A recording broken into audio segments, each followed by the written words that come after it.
Good evening. I see it's 5 o'clock and we appear to have a quorum. So I will call the November 19th, 2025 meeting of the Transportation Commission to order. Ariana, if you please read the instructions. Welcome to our virtual meeting. We're going to cover a few basic items before beginning. If you lose connection at any point during the meeting, you can reconnect by clicking the link or calling the number in your original email.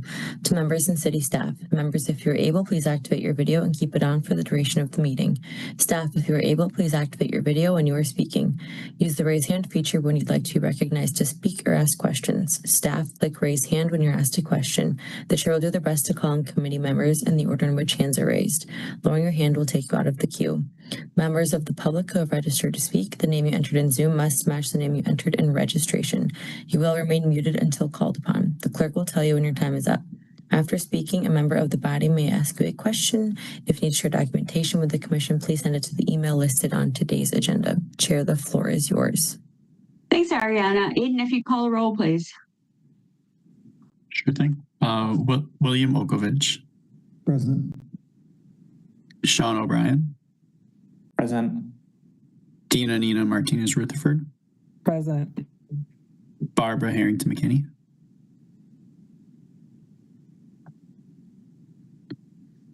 Ann Kovich. Here. Robbie Weber. Here. Denise Jess. And then Pepe Barros will be joining us later. Chris McCahill. Here. Bill Bremer.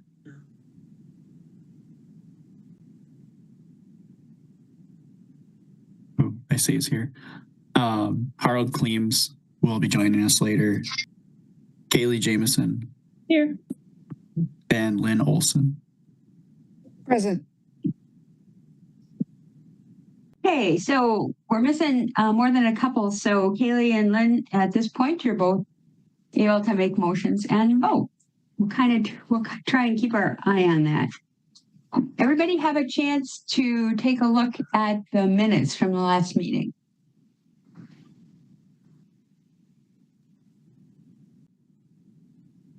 Alder Okovich. I'll make a motion to approve the minutes. Okay, Alder O'Brien. Second. Okay, there's a motion and a second. Is there any discussion?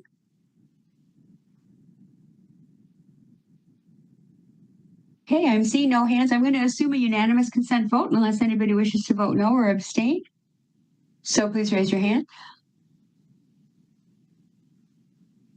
Okay, the motion is carried.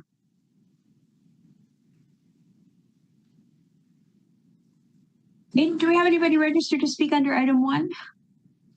No, we do not. Okay, how about any disclosures or recusals this evening?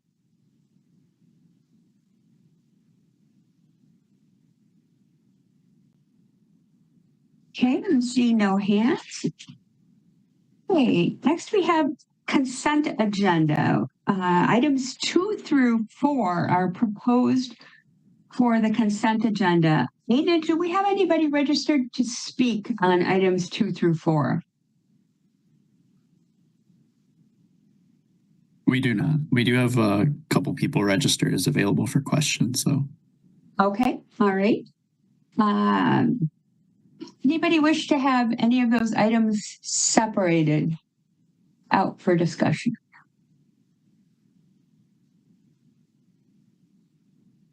Okay, I'm seeing no hands. So we have 3 items proposed for the consent agenda. Item number 2, which is Register 90544. I'm not going to read these all out because they're really long, but it's from Traffic Engineering regarding a federal grant for safety education. Item 3 is Register 90531, which is related to Metro Transit agreement with Dane County for transit information services. And Register 90733, which is related to amending various sections of Chapter 12 and Section 1.083A of Madison General Ordinances related to paid parking and various test areas. Anybody willing to make a motion on the consent agenda? Alder Martinez Rutherford. I move to approve the consent agenda. Okay, there's a motion. Alder O'Brien. Second. Okay, there's a motion and a second on the consent agenda, and I'm assuming no discussion since nobody wanted anything separated out. So I'm going to assume unanimous consent vote. Alder Martinez Rutherford, did you have something? No? Okay. I'm going to assume a unanimous consent vote unless anybody wishes to vote no or abstain. If so, please raise your hand. Okay. Seeing no hands, we'll move on to item 5 then, related to chapter 28 of Madison General Ordinances related to transit-oriented development. So I believe we have Megan Tuttle here. Welcome, Megan, Director of Planning Division. And also perhaps Colin Punt,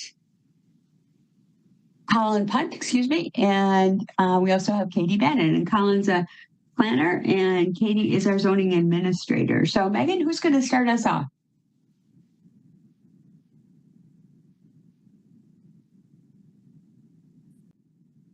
That'll be me, Chair.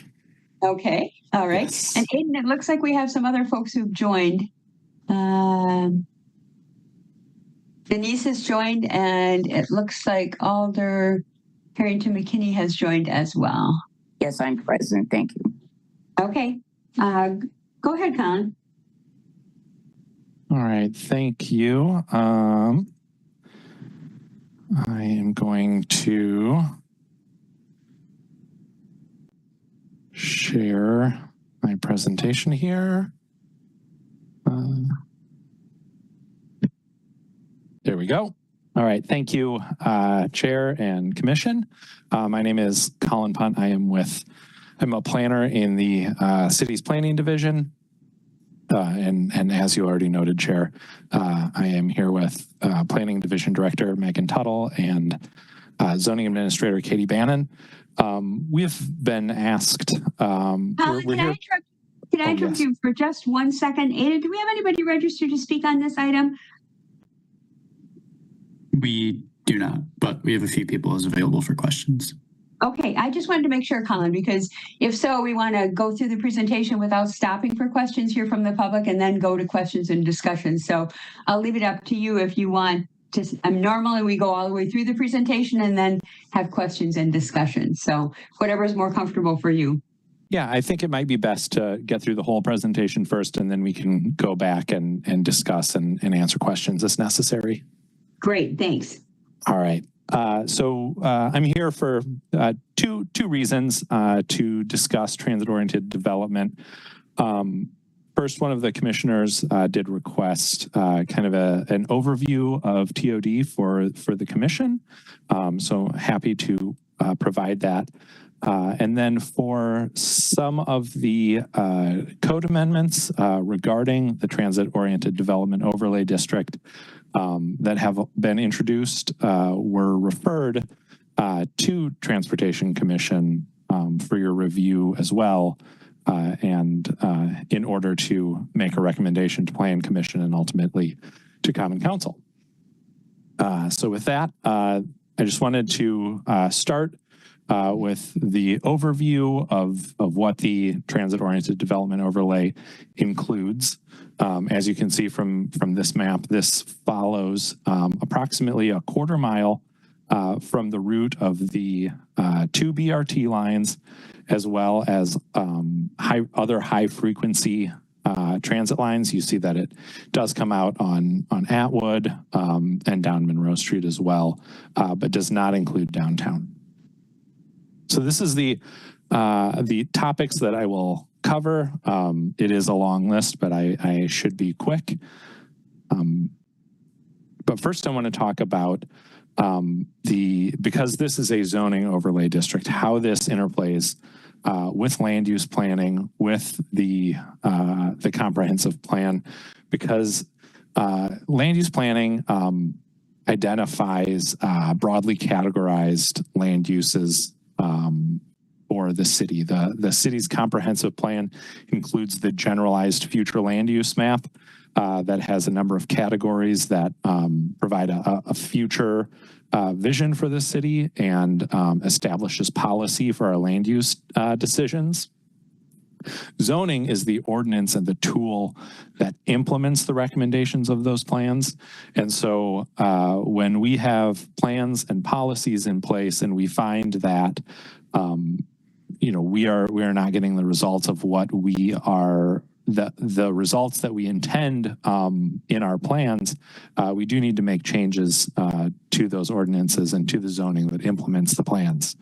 Rezonings have to be consistent with that future land use map, and zoning districts are considerably more detailed and mapped at a finer scale than the future land use map. There are 45 different zoning districts as well as a number of overlay districts. The zoning has two main components. There is the map, which you see on the left. This is a composite of all of those various underlying districts, the 45 or so that I just mentioned. And then there is the text that accompanies that, and these include the regulations for each district. These include bulk of the building, the uses that can occur, the location on a property that these uses can occur as well.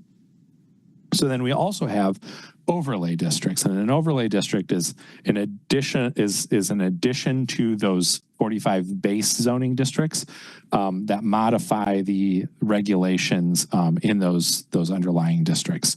TOD is the example that we are discussing now, but there are other examples, wellhead protection districts, for instance, that prohibit certain uses around the city wells.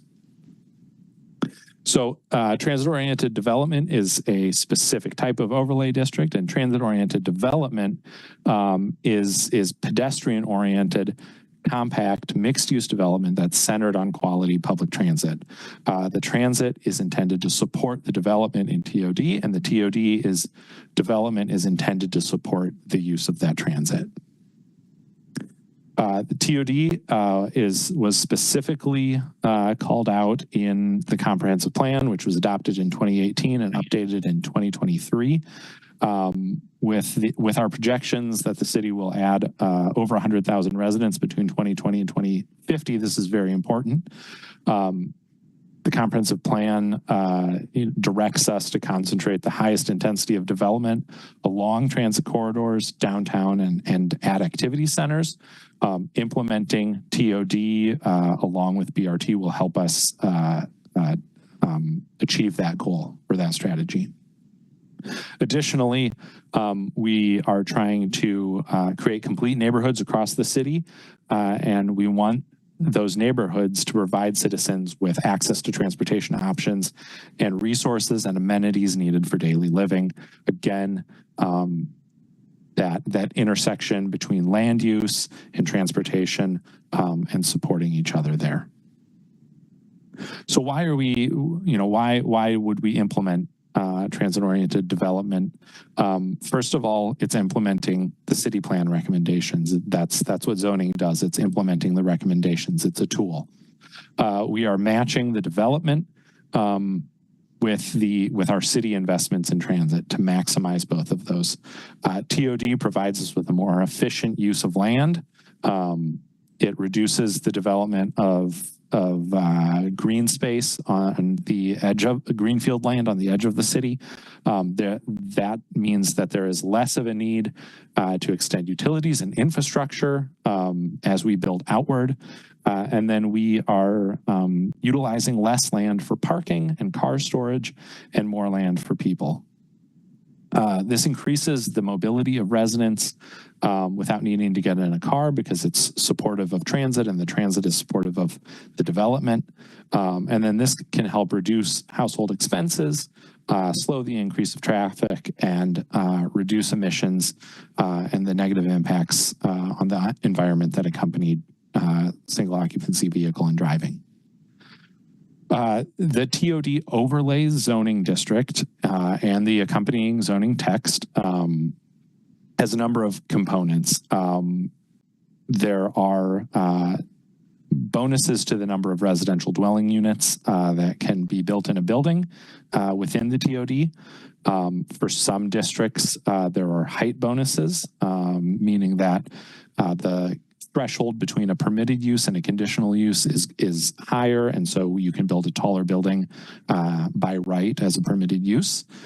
There are specific site standards for buildings. Buildings have to be closer to the primary street where there is transit service. Parking, and this goes along with the site standards for automobile infrastructure. Parking needs to be to the side or to the back. There are requirements for other automobile infrastructure, like drive-throughs, which is something that we will get into later. And then there are additional requirements for parking and loading. There's no parking minimum within the TOD, but there are parking maximums that are somewhat lower than the parking maximums for the rest of the city. One of the things that kind of changed with TOD as it was implemented and we got more experience with it is that existing developed sites and buildings in the TOD have to cross certain thresholds if there is additional construction, changes to use, before they are required to be brought up to meet the current zoning code requirements. So for a little bit of history, we really started developing the ordinance and doing a lot of the work in 2021. There were many community conversations, a lot of meetings with the Plan Commission, as well as other boards, committees, and commissions, and then ultimately the Common Council to hammer out a lot of the details that eventually went into the ordinance.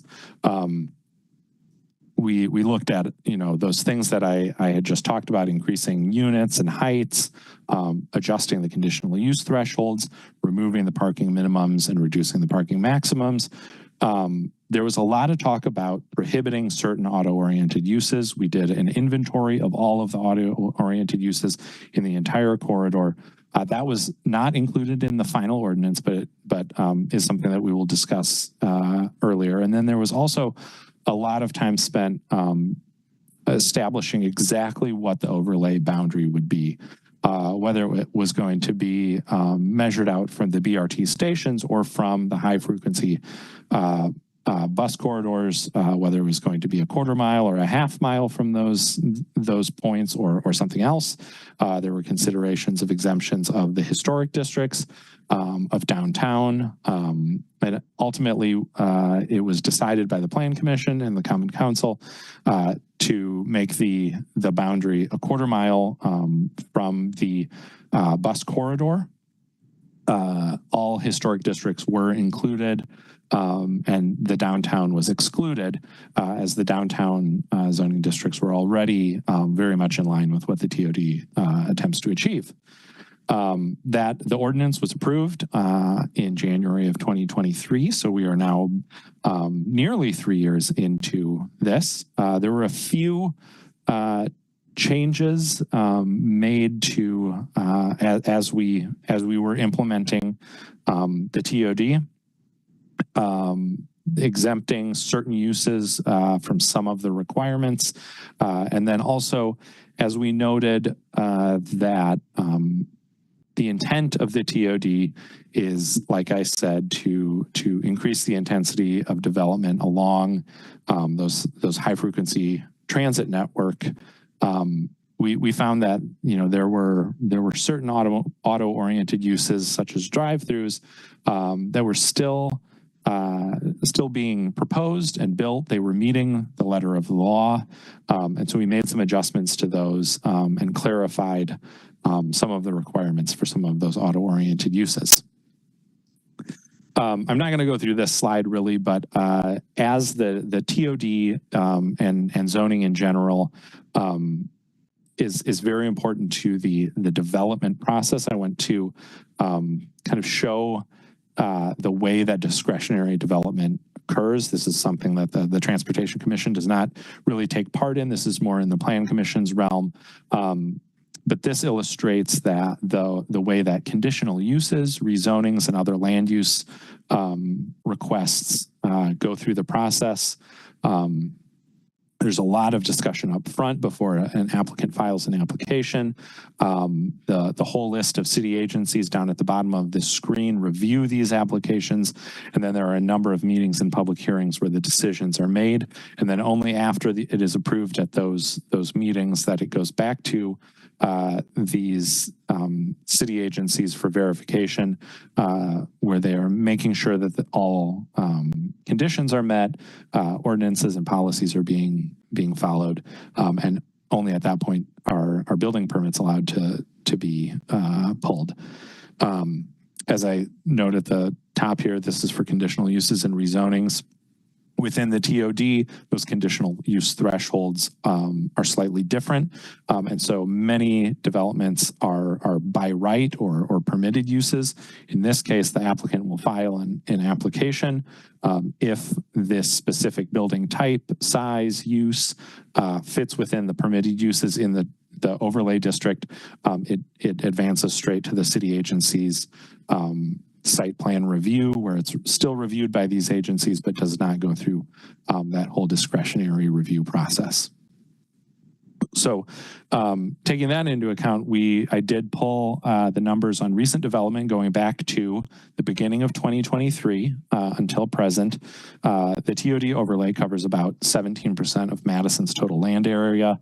But 42% of new dwelling units built since 2023 or approved by Common Council and Plan Commission and Urban Design Commission, 42% of the total have occurred within the TOD overlay district. 43% of the net new dwelling units, that's taking into account the demolitions. There are a lot of demolitions that occur, for the large student-oriented projects downtown. So that's a slightly different number, but more than 40% of all new dwelling units are being built in the TOD. 65% of hotel rooms, about half of the city's commercial space, more or less all of the of office space that's required review by the Plan Commission, as well as a good proportion of the institutional and even industrial space.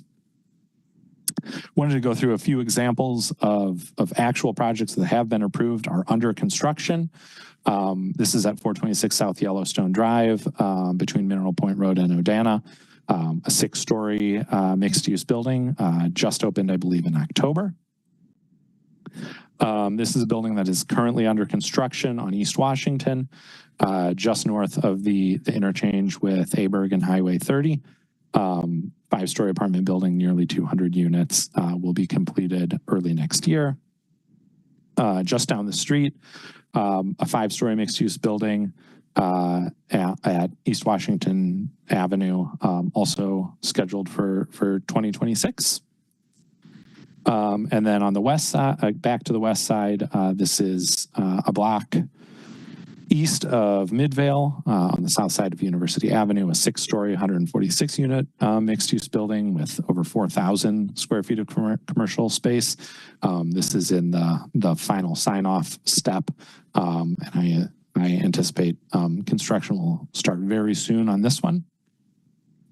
There are a few other proposals and approvals that I wanted to point out where there have been some challenges related to TOD.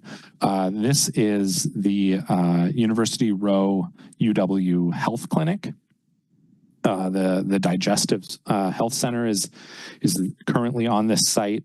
This is a site with a large addition to that medical clinic, as well as a parking structure. There was some back and forth between the applicant and city staff on this one, as the original proposal exceeded the minimum setback, the placement of the auto infrastructure, specifically the patient drop-off and pickup zone, which you see here, and then the parking structure had a lack of any first floor facade active uses is required by TOD. This one went through a lot of iterations before it was finally approved, but I believe construction has begun on this as well. This is a car wash at the corner of East Washington Avenue and Lean Road. It's a standalone car wash. It does meet the 2-story requirement in the TOD overlay. It was originally placed on file by Plan Commission when the Plan Commission found that did not meet the conditional use standards. An appeal to council by the applicant failed a couple months later, but this was ultimately reversed by Circuit Court last year, and the conditional use was approved.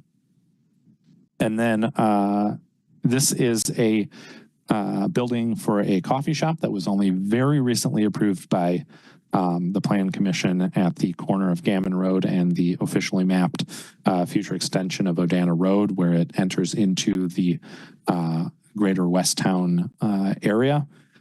This is a 2-story drive-through coffee shop. Again, this applicant had to go through a number of different design iterations to develop a building that met the requirements of the TOD, but was still able to be constructed. So with that, I'm now going to move into the legislative ID 90552, which are changes to the TOD ordinance, which have been referred to the Transportation Commission. There are a number of changes here, and I'm just going to go through them really quickly, as well as some of the amendments that are either have been proposed or are being proposed by alders. This first one allows 3 and 4 unit buildings in all residential districts within the TOD overlay as permitted uses. This is relevant to a number of different locations within the TOD overlay on all sides of the city. And then just to make it clear, any redevelopment would be up to the property owner to initiate. The change in the zoning does not require or force any sort of redevelopment. So the light tan in this particular map shows the TOD overlay. The darker orange are the properties that are residentially zoned and would allow up to a 4-unit building as a permitted use should this ordinance pass. There is a possible amendment to 90552 as requested by Alder Tischler that the University Hill Farms National Register Historic District be removed from the permitted uses, and that any new 3 or 4 unit building in the TOD in the residential districts in that historic district would be reviewed by Plan Commission as a conditional use rather than a permitted use. So additional text and a new map to identify what those areas are would be added to the Code of Ordinances if this amendment was included in 90552 and then was passed.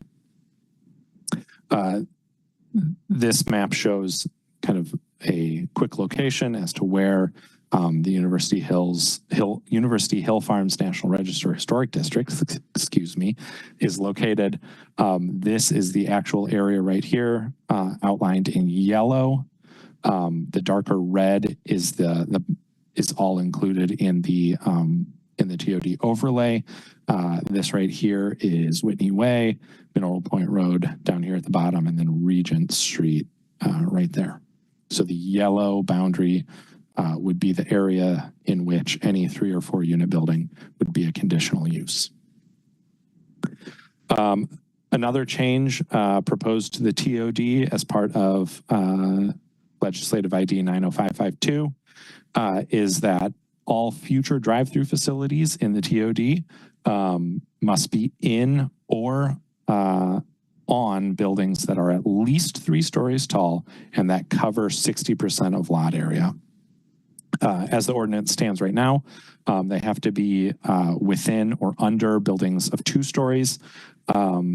As I have shown in previous examples, that has been accommodated by several applicants, but has not shown to be achieving the policy goals in our adopted plans. Existing drive-through facilities in the TOD would not be impacted. This would just be for new drive-throughs. This is a current example of the type of drive-through that would be allowed in TOD. This is at Cottage Grove Road and Monona Drive. A couple more examples. This is a drive-through on a building that is 5 stories tall on Willie Street, I believe, and then a drive-through fully enclosed in a large multi-story building on East Washington. So these would be the types of drive-throughs that would be allowed should this ordinance be adopted. Another change to the TOD overlay for this ordinance would limit certain auto-centric land uses. So within the overlay, these changes would prohibit new standalone surface parking lots. So accessory lots used for a use on the same parcel would still be allowed as long as they meet the site standards, but standalone surface parking lots would not be permitted. Car washes, new car washes would not be permitted in the TOD overlay district. And then any auto sales and rental businesses would not be permitted in the overlay. As with the drive-throughs, existing facilities and uses would not be impacted. There is a possible amendment to this addition as well. This has been requested by Alders Okowitz and Figueroa Cole, that the ordinance would continue to allow auto rental businesses within the overlay, with the rationale that having auto rental close to high quality transit service supports car light living. So what this would do would separate auto sales and rental into 2 uses, auto sales and auto rental, and then make that change throughout the zoning code. And then auto sales would be prohibited, and auto rental would still be allowed within the overlay district. Finally, just regarding Housing Forward, there are a couple other ordinances within that include changing of zoning designations within the TOD to support plan recommendations, specifically the West Area Plan and the Northeast Area Plan. These would encourage additional mixed-use development within the overlay district, where this new development can benefit and support that high-frequency transit. And so with that, I will pause and give it back to the commission for any questions or discussion. Okay, thanks, Colin. Comments or questions? Robbie, go ahead. Yeah, I guess my first question would be, I have a couple questions. So my first question is, what is the rationale for making the University Hill Farms Historic District go through the conditional use process? I mean, we already decided that historic districts should be included in the TOD, and there's several others in town. So I'm just wondering what the rationale is for singling that one out. It's my understanding that the rationale is to provide an additional level of oversight to any changes within that historic district. I'm not sure if I could predict the extent of what those changes would be, but the rationale is to provide that that oversight when considering those changes. Okay, but why that historic district and not other historic districts? The request was from Alder Tischler, who represents that area. I'm not sure if there have been additional requests of alders regarding other historic districts in the city. Okay, thanks. And then, so Megan, I'm sorry. did you have anything to add, Megan? Hi, sorry, this is Katie Bannon, the zoning administrator. Oh, I was just sure. going to add that in conversations with Alder Tischler, I don't believe he's here on the meeting tonight, but part of it is this is a national register district rather than a local historic district. So I just wanted to note it doesn't have the oversight that a local historic district does, where we have standards and it goes through the Landmarks Commission. This area has not opted to become a local historic district, so they don't have the same oversight as some of the, or well, as any of the local historic districts. So just noting that. Okay, so that's the only national historic district we have in the city? Like University Heights? No, or it's Marquette, not the Bungalow, only or any of national that. register. That's not, okay. I just wanted to double check because I had another question. I had a couple other questions, but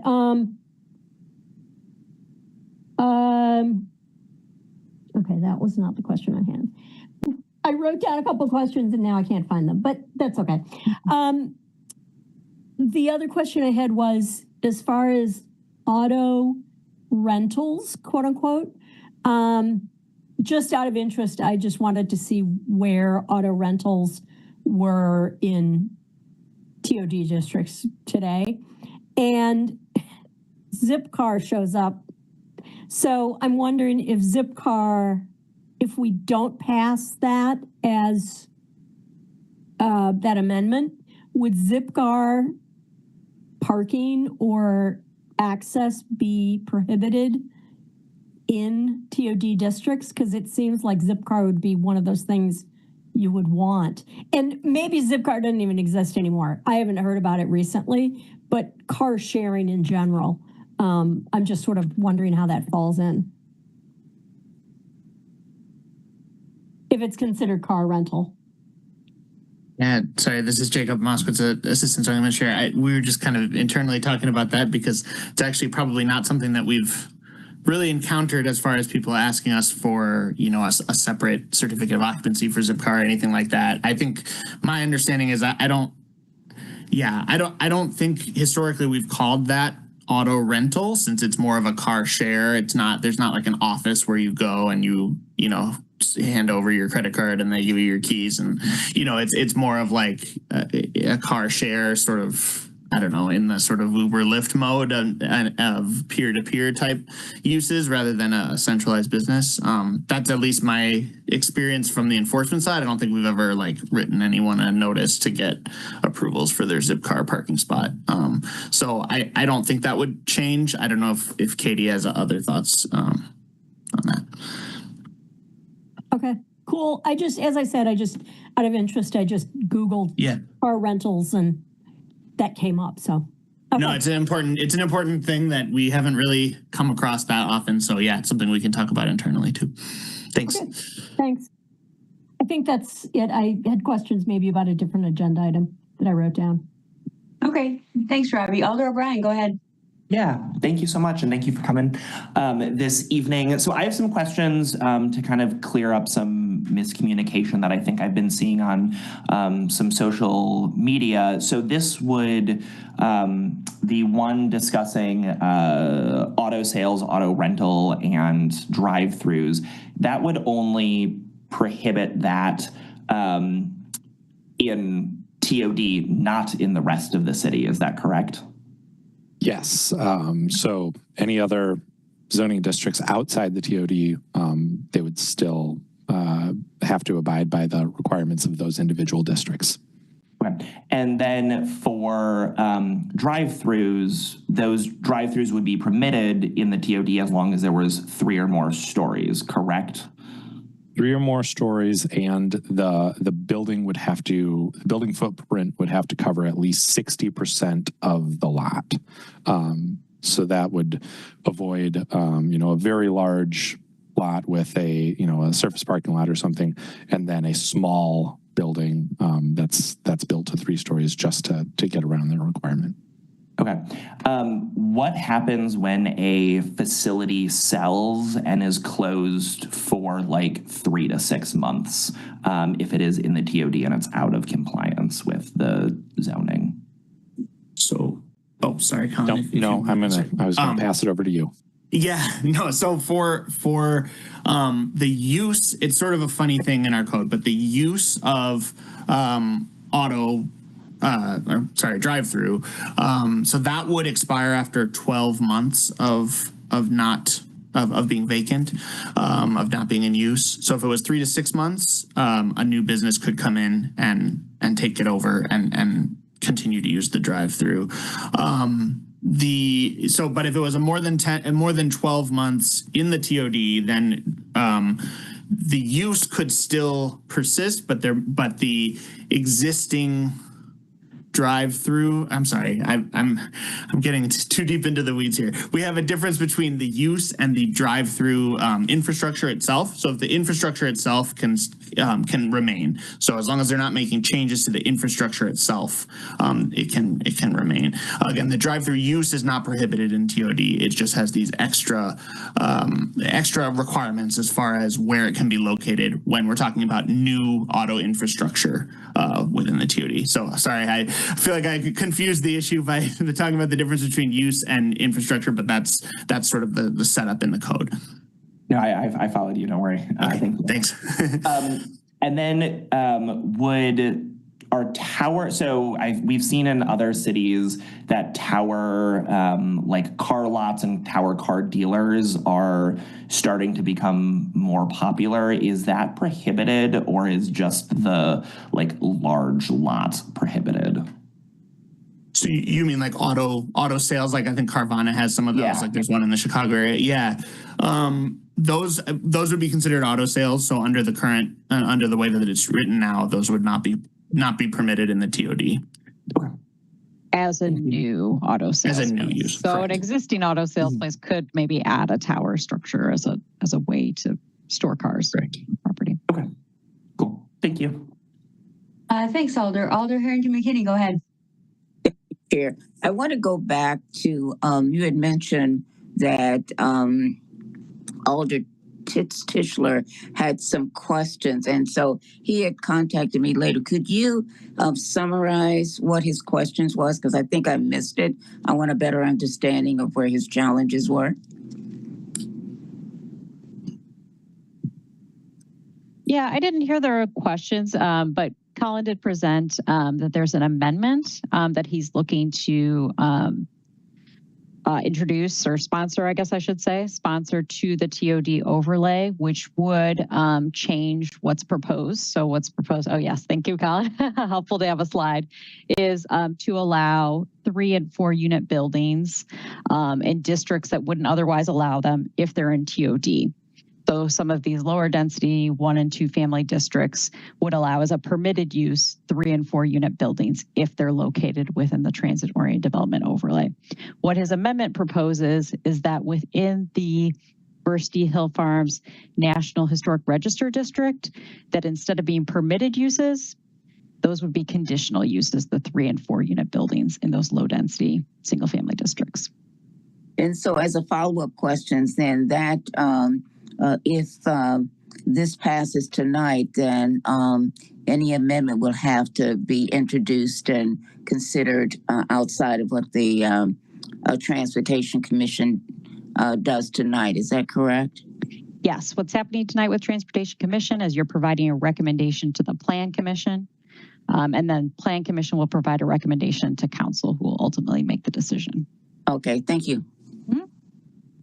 Thanks. But before we go on, I just want to clarify. It's my understanding that the version that we're considering tonight is version 1, which does not include any of these possible amendments, unless Transportation Commission members wish to reference them in any kind of motion or recommendation to the Plan Commission, because the amendments have not been included. Is that correct at this point? Yes, that is correct. Several of the amendments are being worked on by the attorney's office, but Sure. have not been introduced. So it would have to be a recommendation from Transportation Commission in the motion to support or not support any of those amendments. Yeah, I just wanted to clarify that because there's a lot of discussion about the amendments before we go on. Thanks. Kaylee, go ahead. Okay, I have one question just to check my understanding of how TOD works. And then one question about one of the amendments. So first, I have a question about the interaction between the comprehensive plan and the TOD. So if there's a situation where the TOD allows for greater use by right than the comprehensive plan suggests or recommends, but then that property needs a rezoning, does it revert back to the comprehensive plan, or do you take into account the TOD, or like how does it actually work in practice? Yeah, it's an interesting question because the changes to the zoning map need to be consistent with the recommendations of the comprehensive plan.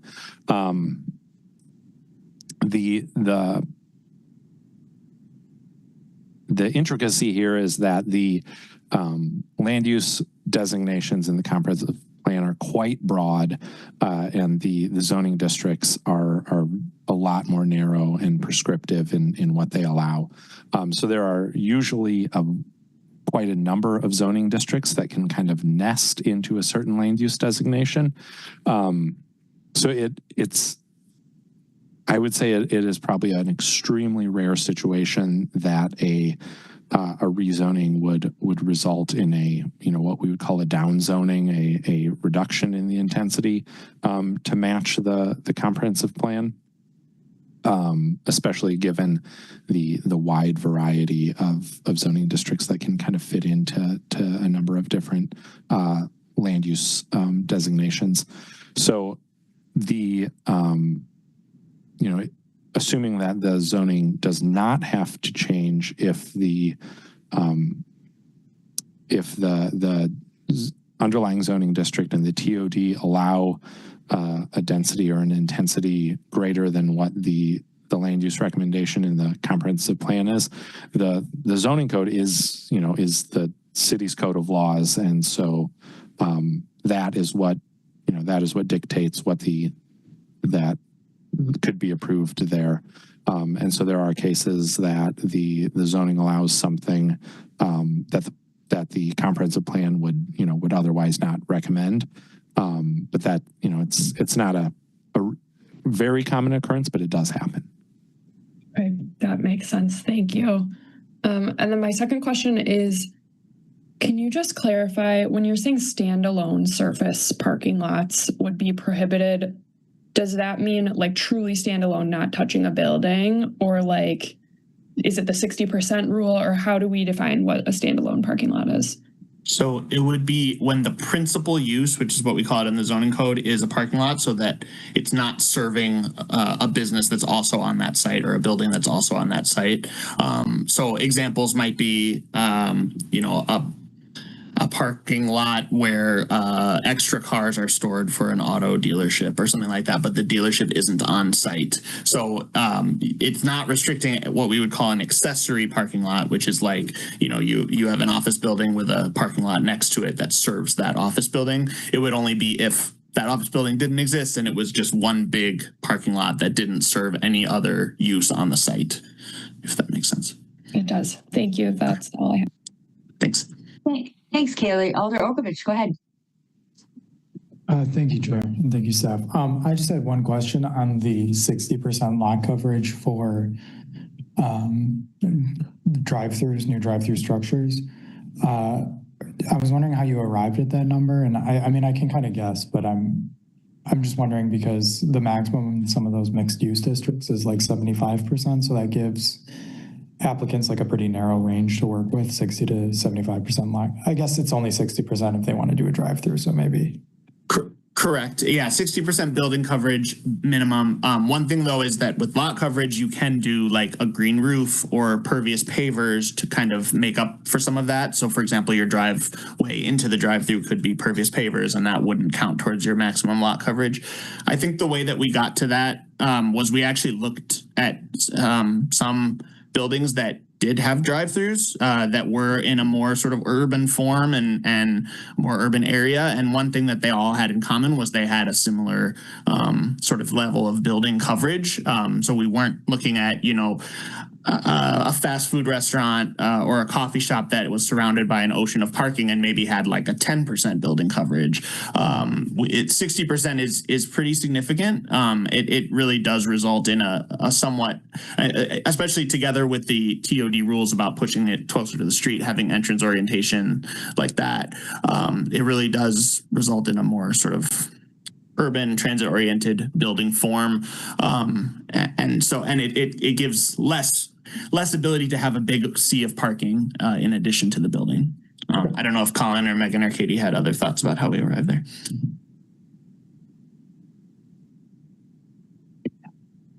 It's okay if you don't have other thoughts. That was very helpful. Thank you, Jacob. Thanks. Okay, thanks, Alder. Chris, go ahead. Thanks. And thanks all of you for bringing a big team, especially since Plan Commission was on Monday. Two questions. One about the car rentals being permitted. I wonder if any of you could just speak to, I think part of the intention of prohibiting auto-oriented uses is it's partly function, but partly form. Is there anything else that would sort of prevent a large lot rental facility in a TOD district? I don't know that we have many of those, and they're probably much smaller operations, but could someone build a large lot rental facility under the current code? In the same way that we have sort of that 60% rule for drive-throughs. Yeah, I'll take a shot at this first and then I'll allow my colleagues to fill in. But I think conceivably it would be difficult. It could be done, but there are, a number of site standards. So requiring the building to be up near the street, keeping the auto infrastructure to the side or to the rear, it really affects the, how a site can be laid out. It could, from a functional standpoint, yes, a large auto rental facility could be built. I think it would be difficult, but I think it still could be done. I don't know if, Jacob, you have anything to add? Yeah, the only thing I would say is there's sort of two different scenarios where this could come into play. One is if like an existing building or lot is being reused, and another would be like if there was a brand new redevelopment of a site. If there's a redevelopment of the site, then all of the building form standards or site standards for buildings in the TOD would apply. So the building would have to be 2 stories tall. It'd have to take up 30% of the frontage. So it would be quite a large building for much larger than probably what a typical rental car office that's just a small office with a parking lot would look like. But then if we're talking about an existing building, I mean, yes, in theory, they could move into a building that already has a large parking lot that could potentially be allowed with the proposed amendment. But yeah, so there's sort of like 2 separate, I think, scenarios that we've envisioned when talking about this.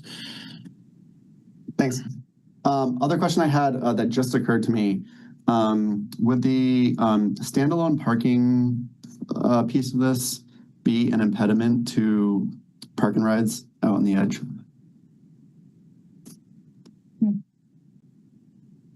So as it's written, I believe the proposal is to eliminate as a permitted use private parking facilities. So public parking facilities would still be an allowed use in the TOD. Great, thanks. All good questions. Any other comments or questions? And again, I just want to clarify, it's my understanding that what we'd be voting on, this was referred by the Common Council to us, and we'd be making a recommendation to the Plan Commission, would be with regard to the ordinance changes as they are today, which do not include any of the reference amendments, unless whoever might be making a motion wishes to reference any of those possible amendments. Would that be correct? Colin, Jacob, Megan, Katie? Yes. Okay, thanks. Just want to clarify for everybody. Other comments, questions? Is somebody willing to make a motion? Chris? Yeah, I'm happy to. And we can discuss this if folks don't agree. I move that we recommend approval of the proposed changes to the TOD overlay and the amendment that would allow rentals within the TOD. So move recommended approval of the proposed changes to the TOD overlay, including the proposed amendment relating to allowing car rentals. Is that right? Did I get that all right? Yep.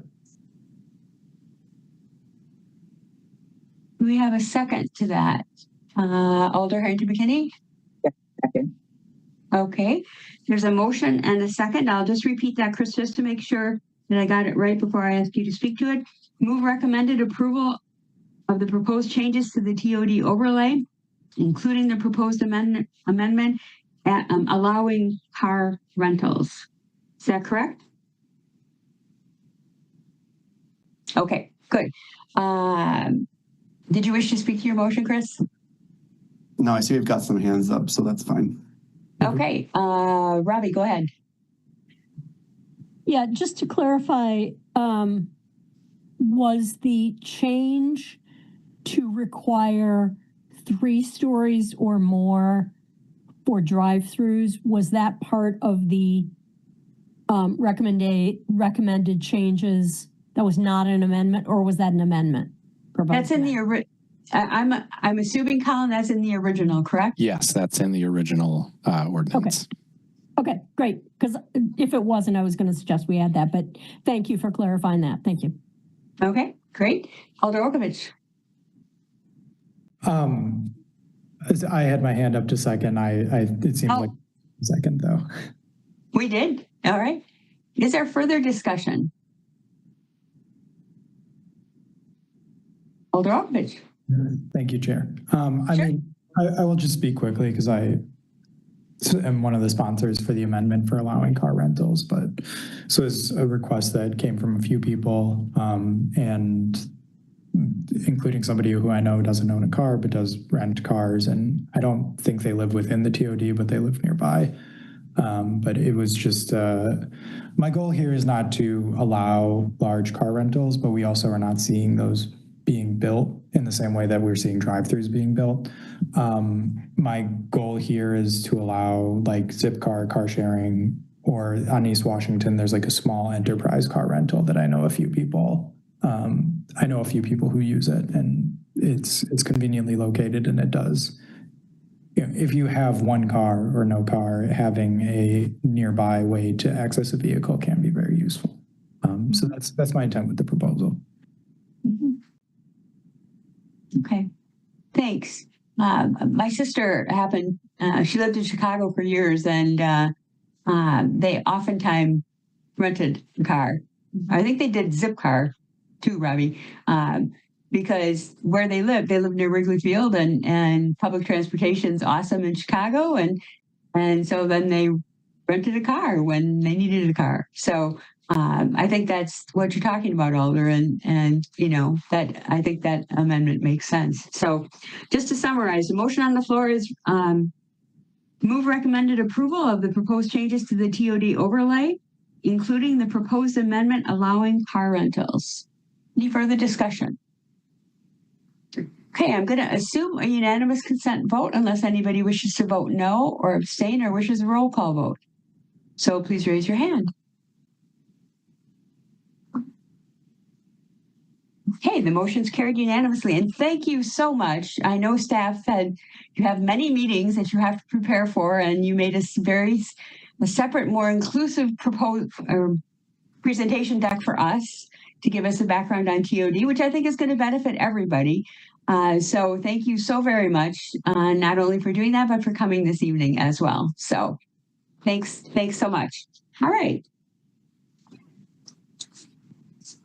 Great, so we will move on to item number 6, update on passenger rail. Liz, are you going to do that one? Liz? I am. Oh, thanks. There you are. All right. Yes. All right. So I'm going to go ahead and share my presentation.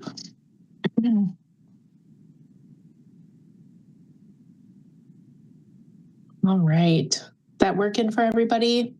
Yes. Great. All right. My name is Liz Callan. I am a principal transportation planner with the City of Madison Department of Transportation, and I am excited to present the final draft report of the Madison Passenger Rail Station Study. So the purpose of the presentation tonight, before I really get into it, is to really present our final draft of the report. We do want to open things up for your feedback, answer your questions you may have before we really do finalize the report. Although at this time we don't anticipate, at least at the staff level, we don't anticipate a need to necessarily make any kind of an action on this report. So I just wanted to mention that going into it. Obviously, you can change your mind if you think something is necessary. So a little bit of a primer before we get into the recommendations of the report. The last passenger train left Madison in 1971 at the station in the photo. And since then, Madison has been one of the largest metro areas in the Midwest without passenger rail service. There have been many, many attempts to reconnect Madison to the passenger rail network since then. And right now, WSDOT has a federal grant through the Corridor ID program to study an extension to Madison, among other communities between here and Milwaukee, as well as between here and the Twin Cities, as well as other enhancements and expansions in Wisconsin. So this study really sits kind of within that overall larger effort that WSDOT is leading. I also want to kind of frame where the existing rail connections are in the city, because it's really important to note that the service that would serve the station that we're talking about is assumed to be running on existing tracks. And so the map that I have up right now shows where those tracks are located. The thicker turquoise lines show where our understanding of the route that is being studied would be. So we're coming in on this line here. A train would come in from Milwaukee on this WSOR line, which is owned by the state of Wisconsin, but WSOR has an operating agreement, so has a lot of control about what happens on this line. But the train route would come in here, as the report shows, potentially stop at a station along this area. And then depending on if the route would continue to the Twin Cities, would then come up on this CPKC line parallel to the airport and head north from there. And so that is just kind of an important understanding of the way we looked at the corridor and the way we looked at station options, was that it was somewhere on or connecting to kind of the coming into Madison here and potentially coming out here, or potentially going back to Milwaukee. As the report discusses, we are also under the assumption that there could be service to Madison that returns to Milwaukee and Chicago, or there could be service that also connects up to the Twin Cities, potentially right away or in future phases. I also want to talk about the goals for a station that were developed at the beginning of the study, refined, and used throughout kind of developing the recommendations here. Of course, we need to meet those train access and operational needs. There needs to be a track, there needs to be space for the train to come in. We need to be able to accommodate essential station elements, which I'll talk about a little bit more of what those are next.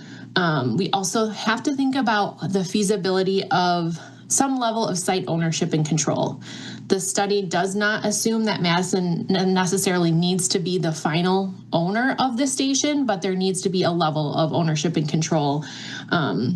We want to, of course, minimize environmental impacts and maximize ridership potential. So thinking about different ways we're doing that.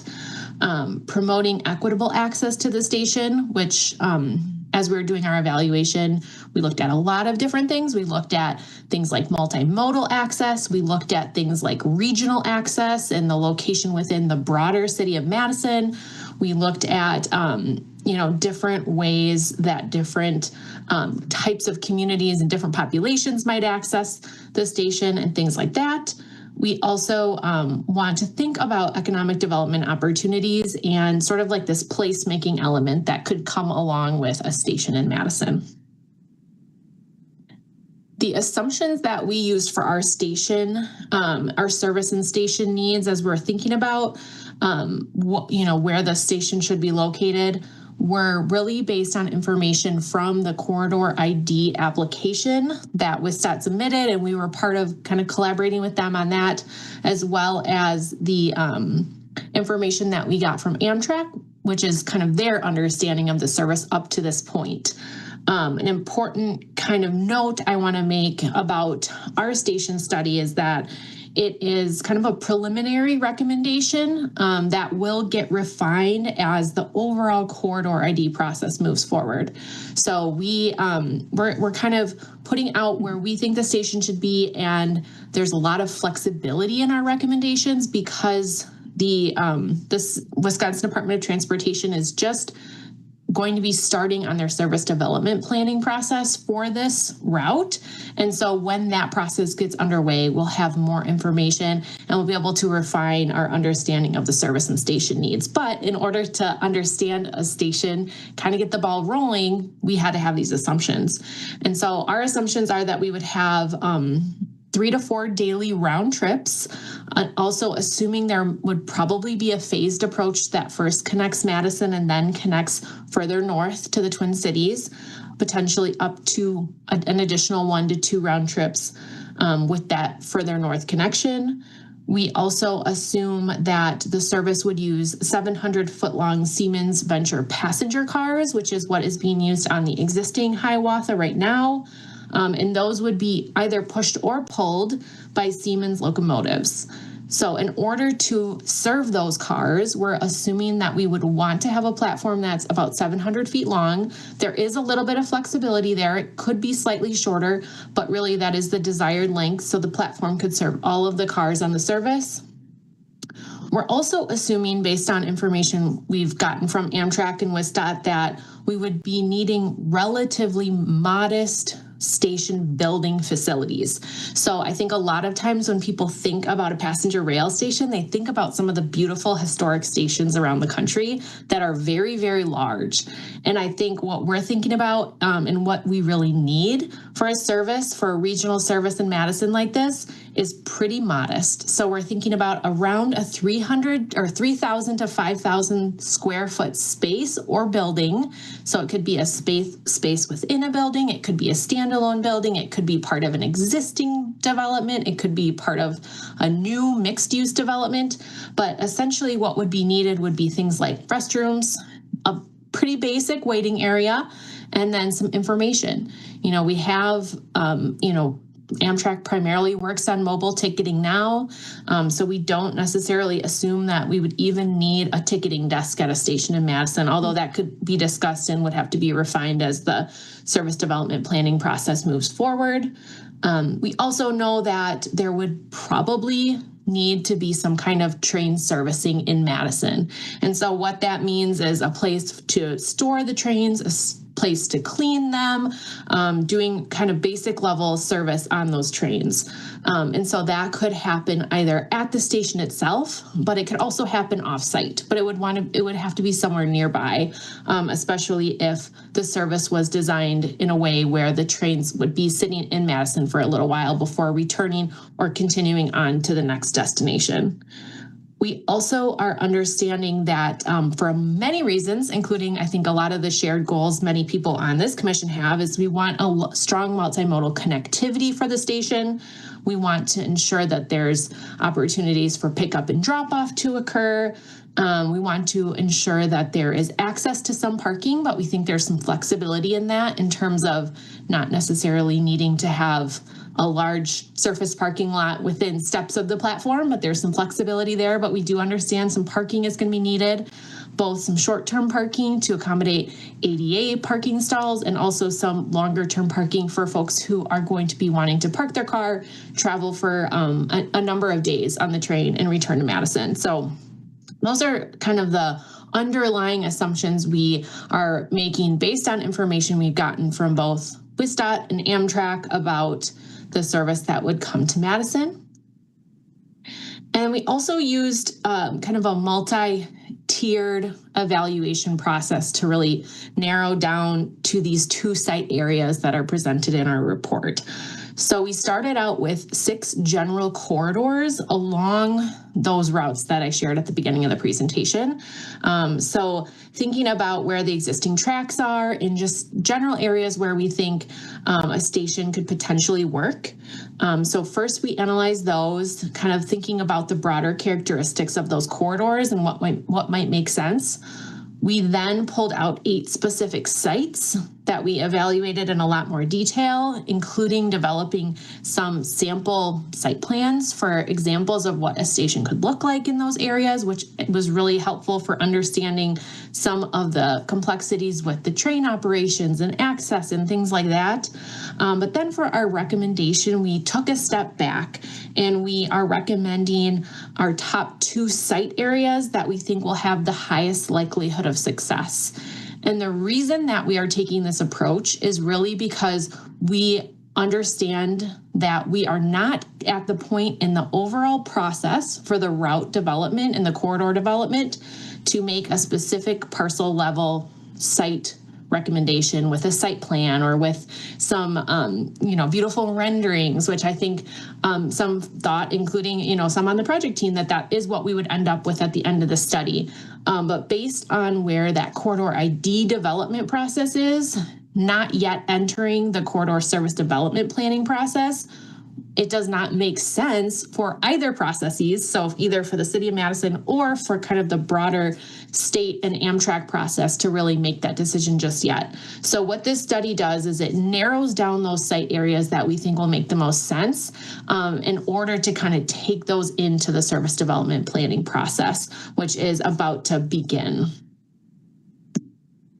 So our top recommendation for a station location in Madison is along the Monona Lakefront area.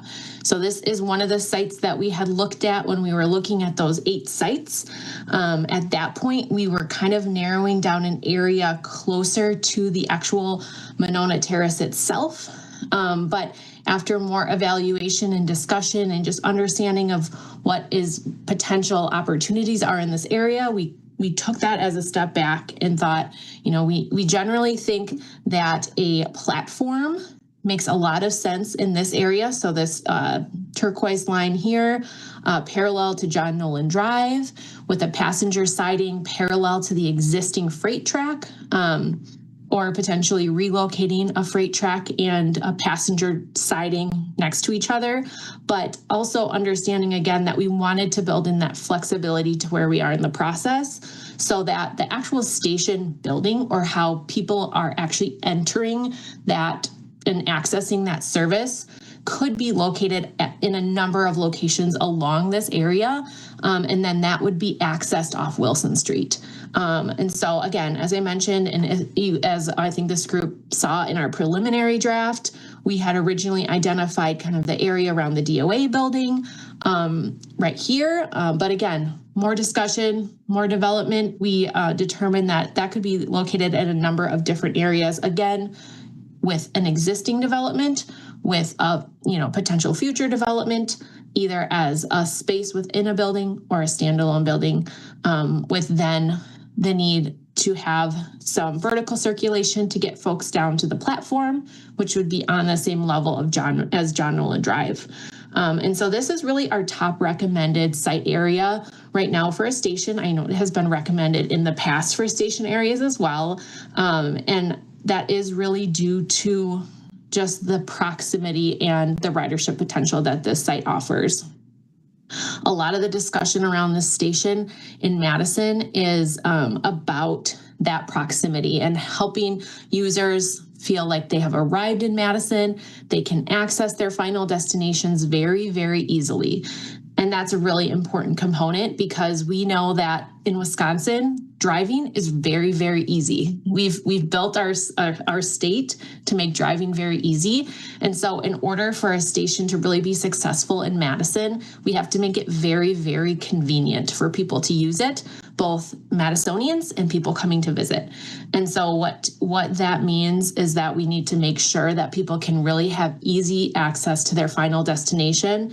And of the areas that we studied, this really does provide the best opportunity for that easy access to final destination. So this has the most hotels, the most key visitor destinations, the highest proximity to the most residents, the most jobs within walking distance, and also really, really strong multimodal connectivity so that those folks that do need to make what we would consider maybe like a transfer to another mode of transportation, it's very easy and very convenient to do that. And so on this map here, you can just see again that the platform is shown here. We have the area in yellow highlighted where we think a station could be located within multiple places in this general area. And then some of the other things we are showing on this diagram are the transit connections, the bike and walking connections, and just kind of the general proximity to all of these different locations. The hotels shown in purple, parking opportunities shown in blue, and things like that. And so that is our number one recommendation. We do understand that there are some constraints to this site area, both space constraints and just complexities with the lakefront and things like that. We do feel like it is in line with the Monona Lakeway plan, and we have been coordinating with them as well as other kind of planning efforts in this area. And so, you know, moving forward with this as our top choice, we'll have to work through those different elements as we get into the more detailed planning phases of the Corridor ID program with WSDOT and Amtrak, and working closely with other partners like WSOR and some of the private property owners in this area. And then the second choice, or what was kind of we're referring to as a plan B, if some of those constraints downtown don't make that feasible, we also do think that the Johnson Street Yard could be a good option for a station. We do feel, and this was another site that we did dig into in the kind of the 8 sites that we looked at. So with this site, what would be recommended at this phase would be that a platform would be located, a passenger rail siding would be located here with a platform. This is just to kind of help people orient themselves. This is the Madison Public Market here. This is East Washington here. And so this is where the track curves. There would have to be a new track connection made in this kind of intersection here, which is a little bit complicated, but we think it's definitely feasible. And then the station itself, or how people access that, would be located most likely in a future redevelopment of this site. So this would be a component of a much larger redevelopment of this overall site. Somewhere most likely closest to this corner here, just to improve the multimodal connectivity opportunities. Again, as I kind of referenced talking about the Monona Lakefront area, we like this site. It works really well. There's a lot more space for sort of the train operations, potentially being able to service the train on site. Some of those things are a little bit easier here, but because it does not have that strong level of connectivity and proximity that the downtown site really does have, it is the second choice at this point. We think it could be good, but we definitely don't think it kind of measures up in terms of that convenience factor that I talked about at the beginning.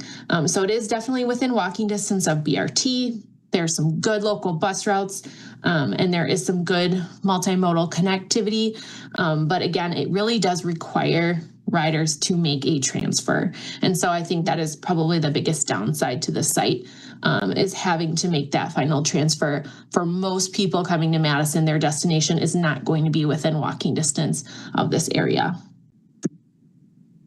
Another thing that we had gone through with this final site, final draft of the station report is being able to feel comfortable dismissing some site areas that we really just don't think would serve Madison well. There has been a lot of talk in the past about an airport site, about an Oscar Mayer site, and then a few other areas shown on this map. We do feel confident in dismissing these sites because they are just not providing the proximity and the connectivity that we think is really important for us for a station in Madison. So the airport, there has been some discussion of, the space available, but it's actually a lot more complicated than that. There isn't actually a lot of available parking at the airport, and it really doesn't provide the connectivity to Madison that we want as far as people using a train to get here. It makes sense for people flying in, but it just doesn't make sense for that train connectivity piece. And again, similar with the Oscar Mayer area. We did look at sites in the Oscar Mayer area, but at the end of the day, we felt like the convenience factor would be too big of a barrier and it wouldn't provide the ridership potential that we would really need for this to be successful. With that said, we did also decide to keep a couple of areas in reserve. And why we're doing that is because we are so early on in this overall corridor process, as far as the service development plan really not have started really yet. We don't want to unnecessarily remove sites from consideration. We do want to keep the Cap East Rail Corridor area open for potential consideration, although there are a lot of concerns with that area, particularly around the grade crossings. There's some pretty significant space limitations in that area because of the at-grade crossings, meaning that there would not be enough space to really provide not only just a 700-foot platform, but that the train itself would actually be blocking one or more of those crossings when it would be serving a station in that area. And at this time, we are not introducing the option of closing one of those at-grade crossings, which is why we are not recommending a site in that area. However, like I said, if things change, we don't want to necessarily completely omit those from consideration. For the campus area, we felt that area was very land constrained. So both from a platform perspective and being able to accommodate a platform as well as a station. However, we also wanted to keep that open if something does become available. We do think there's a lot of ridership potential, of course, at the campus area. So we want to keep that open, although we did not identify that as one of the top recommended sites at this time. All right, so I'm just going to talk about next steps in funding. So I referenced the corridor ID process a few different times, but again, this is the federal program that WSDOT is using to study the route that would serve Madison among other routes in Wisconsin and expansions as well as enhancements of some of the existing passenger rail routes. And so this is a federal program that is providing essentially like a pipeline for federal funding for final engineering and construction of these projects. So that's really the concept behind the Corridor ID program. And WSDOT has taken 4 different corridors through the scoping phase. They are almost finished with that, is our understanding. It's they're in the submission process for that. And they would be looking to begin step 2 very soon, which is, again, that service development planning process. Each of these phases provides different levels of federal funding. So as you can see, phase 1 was step 1 was 100% federally funded. Step 2 requires a 10% local match, and step 3 requires a 20% local match. Again, as a pipeline program, the next step of the federal funding process would also be expected to be about a 20% minimum of a 20% local match for that final design and construction. So in order for this to move forward, the corridor that Madison is on needs to continue to move through this program and continue to move forward. We also outline implementation milestones and action steps in the report. I'm not going to go through this table right now, but the reason I'm including it here is because I really want to just mention that we understand that this is really a partnership with WSDOT, and also with Amtrak and other private and public partners.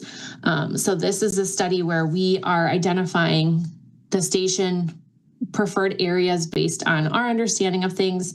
But as this process continues, that it will continue to be a collaborative process with these partners. And at the end of the day, the Corridor ID and the development of the route is really a statewide effort and not an effort of the city of Madison. Again, our understanding of the process would mean that we would essentially have our recommended station areas move into more detailed service development planning in the next phase. And so that's really our intention with these recommendations, is that we're narrowing that process to a degree, but that in the next phase of that service development plan, where you're seeing this hashed area, we would be able to really dig into how these different sites compare, doing more detailed evaluations of ridership estimates and things like that within that service development planning process. So we expect, again, that our understanding of the process is that we would be looking to make more of a final station site decision further along in this process. So essentially our understanding right now is that would probably need to occur somewhere in this preliminary design and environmental review process, which we are not there yet, but we hope that will not be that far away. We hope that this process will continue to move forward, and we can continue to kind of dig into these site areas more to determine a final site. So that is my presentation of the report. I'm happy to answer questions, and thank you. Thanks, Liz. Aiden, do we have anybody registered to speak on this item? We do not, no. Okay. Comments or questions for Liz?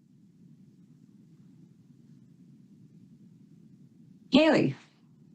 Thanks, Liz. This was really interesting and helpful, and I think the options are great. I was curious about the local funding match. Is that a municipal city government issue? Is that a state government issue? Is it a combination? Where does that funding come from? Yeah, so the state, that is a funding match for the state funded part of the process. So that would be a state match. Thanks. Yeah, all the feds require is, when the feds say local, they simply mean non-federal. There's also been instances in which other entities have provided that match, like an MPO or others, but generally that's a state match. Great, thanks. Anybody have any other questions? Bill, go ahead.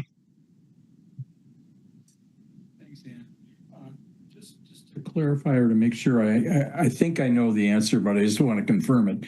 Liz or Christoph, what is when you say push-pull? In other words, the train does not have to be turned around. In other words, it can come in and then it just goes out without having to turn around. Is that correct? Yeah, what happens is there's a locomotive at one end, driving cab at the other. At the end of the line, the engineer can get out of the locomotive, simply walk down to the platform to the opposite end of the train, get on at the opposite end, and the train the opposite. Like how metro trains operate. Exactly. Yeah. Okay. Yep. Thanks. I just wanted to confirm that. Yeah. Okay. All right. Thanks. A very thorough job in the report. Thank you. Thank you so much. You're just looking for feedback from us tonight, correct? Yeah, that's correct. Okay. Alder Okovich, go ahead. Thank you, Chair. I think you did a good job on the report, and I agree that the site A you picked is probably the best site in the city, and you picked my second favorite site as well. So, good job. Downtown rules. I just had a few questions. So the A is about 4 blocks at its furthest point because it goes around the square at that point. at any point have you thought about like some local circulation between the train stop and some of those local bus stops? Or is it too early to think about that? Yeah, so our assumption right now is that we would not be looking to provide like a local shuttle to different places. I know that was discussed early on in the process, especially when we're looking at some of those sites that were a little bit further out. So our intention is to really, find ways we can connect it well to the existing network. You're right, there is a little bit of a walk, especially if you're going to be heading westbound on a BRT line there at the downtown location. But we also know that there's a couple of really good local routes. And I think there's some flexibility, like if we need to certainly adjust a stop location, if we need to improve a walking connection to something, I think that's certainly something within the realm of this project. I think the intention would be to make, as many connections as we can to this station, but without necessarily having a specific like shuttle of some kind or anything like that. So. Yeah, I would echo that and also note that we tend to focus a lot on the BRT, but the C and the 38 are incredibly useful routes that pass directly by the Monona site and go straight to the university, among other places. So we actually think a lot of the riders would be using those. That's a good point. And then for the downtown site, are the parking structures you're envisioning for the limit, are you thinking of the Monona Terrace parking structure or the city-owned parking structure or both combination? Yeah, so right now, I think it's flexible enough that we could consider either of those options. I think, we have, because we have control over the Wilson Street garage, we've specifically talked about that as a good option for some longer term parking, especially, depending on where that station, exactly lands, is quite close.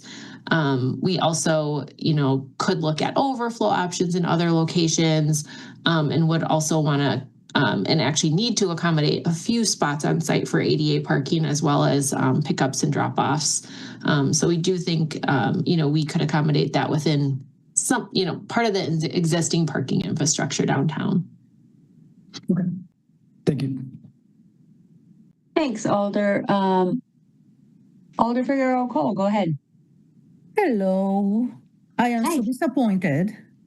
I just came from another meeting and you just said thank you. And then I missed the entire presentation. So I'm sure I will have questions tomorrow when I watch the recording, but I just want to share how excited I am of the primary selection. I think really is the best from every economic aspect of the city to really revitalize the lakefront with all the changes that are coming to that area and the Monona Terrace. And I don't know where the station is going to be, but I have some visuals already in my head on how that can work. So I'm super excited. And based on what I heard, it sounds like it was a good presentation. I cannot wait to listen to it. So thank you for all the work on this. I'm super excited. Yeah, thank you. Happy to answer any questions later on too if they come up. Thank you. Thanks, Alder. Harold, go ahead. Yeah, like the Alder, I'm coming from the same meeting and also missed most of the presentation. Are you planning, I'm thinking, I read the report, it's great, makes a lot of sense. I've also followed some of the inevitable discussions online in other places, and I'm familiar with past discussions about this, and the same themes come up over and over again. Are you planning on having a, frequently asked questions kind of communication to address some of these topics that come up? And if I'm happy to share some of those after the meeting with you, things that people ask over and over again and have conceptions about that maybe don't match how trains work and how train stations work. Yeah, if I recall correctly, we did have one previously, so I think we certainly could dust that off and update it with some of the other things we're hearing now. But yeah, I think you're right. I think there's different kind of misconceptions and understandings of how things would work, of the impacts and different things like that. So that's a good idea and definitely something we could post online with this report. Thank you. Yeah, great suggestion, Harold. Alder O'Brien, go ahead. Yeah, thank you so much. I'm so ecstatic that we are talking once again about passenger rail in Madison. I mean, I remember in the early 2010s when we almost had this, and I still am frustrated to this day that we don't have it. So I'm really glad that we're kind of back to having this conversation. Kind of question about the funding. Is the station, like, is that paid for by a grant? Is that something that we are expecting to need to put into like the capital budget? Would that be paid for by that state match potentially? Yeah, so our understanding is that, you know, when this project moves through the Corridor D program and then into that next FRA funding, which is right now kind of called the Federal State Partnership FRA grant, which is an 80-20 program that any development on a station within that route would be part of that kind of big capital P project. So, you know, the actual funding of that local match, I think, is to be determined and could be a variety of different things. There's different funding opportunities that we could look into. There's different partnership opportunities we could look into. And there's actually a table in the report that breaks down example stations around the country and some of their ownership structures, which it varies widely. So we aren't necessarily assuming a specific ownership structure at this point, nor are we assuming the funding source, but we are assuming that it would be part of the overall project, which would then kind of count toward that, you know, overall dollar amount that would end up needing to be constructed. So that would include like any rail improvements that would go toward making sure the service can, you know, the trains can run on the track, you know, with in a reasonable speed, which could, you know, be actual improvements to the rail itself, but then also any crossing improvements for safety things, and then the stations along the way. And so to answer your question, it would be part of that, but we don't know exactly how that funding would break down just yet. But we do expect that it'd be, if we're following that method, that's significantly federally funded. Okay. And then this is kind of like a final guess here, but so I've seen a lot, and I see it in the report regularly mentioned, like kind of like the 2032 date, but that is dependent on receiving funding from the state in the next budget for that like local match. That's correct? I think that's just dependent on a lot of things. That's dependent on the Corridor D process moving forward at the pace, you know, that our understanding is that it's expected to move forward with. And, you know, that the outcome of that is what we think it will be and things like that. So I think that's a very, very sort of preliminary date. And I definitely wouldn't want to put that in stone anywhere, but we certainly think that, you know, it's, you know, something that we think is a reasonable date to put out into the world because, you know, we're talking about trains that are running on existing tracks. We're not talking about a, you know, really significant amount of infrastructure that needs to be built and things like that. And so that's kind of where that is coming from. But we'll continue to work with WSDOT really closely. We'll continue to work with Amtrak to understand and keep everybody updated if we really learn more about that timeline. Yeah, we put it like we put a timeline out there that is reasonable, that matches what the process would generally expect and what has been achieved elsewhere. But I think it's really important to always keep in mind here, the train service is not under the control of the city of Madison. And so the timing of train service is ultimately dependent on both Amtrak and the state. And more fundamentally, the existence of train service is dependent on both Amtrak and the state. All we're doing here is saying we want to be ready if that happens. Thank you. Thanks. Pepe, go ahead. Thank you, Chair. Thanks, Liz and Christoph, for the presentation. I can only but echo, you know, what other people have said. This is super, super exciting. And I guess the only question that I have so far, Liz, you mentioned you have an idea of like, you mentioned like 5 trains going through the city a day or something like that. Can you explain where that number comes from, or if that's definitive, or like, yeah, how do we get to that number of like level of service that we could have eventually? Yeah, that's a great question. I would start by saying that definitely is not definitive, but that is coming from our understanding of kind of what the concept was that was applied for in the Corridor ID program application. So that will really be ironed out in that step 2 of the Corridor ID program, which is that service development planning process. So we'll know more. But we do think, certainly somewhere in, for service start, somewhere in the realm of, like 2 to 4 round trips a day is what would be looked at. I think, there's been discussion about that being phased and, being able to start at a number and add more round trips as things progress or different improvements are able to be made and things like that. And so I think that is definitely, an estimate based on, an educated estimate based on information we have right now that will hopefully be more firm as, in the coming months as we get, as WSDOT gets into the service development planning process. Sounds good. Yeah, because I can see how, we kind of fall into the same conversation of level of service that we had at Metro, or really with any service. If you have a very constrained number, then you have to dive really deep in studies of like, okay, what are the times that make the most sense? So I really like what you're saying of like having a starting point, but eventually create a path right away that will allow us to increase our service as we see the demand increasing.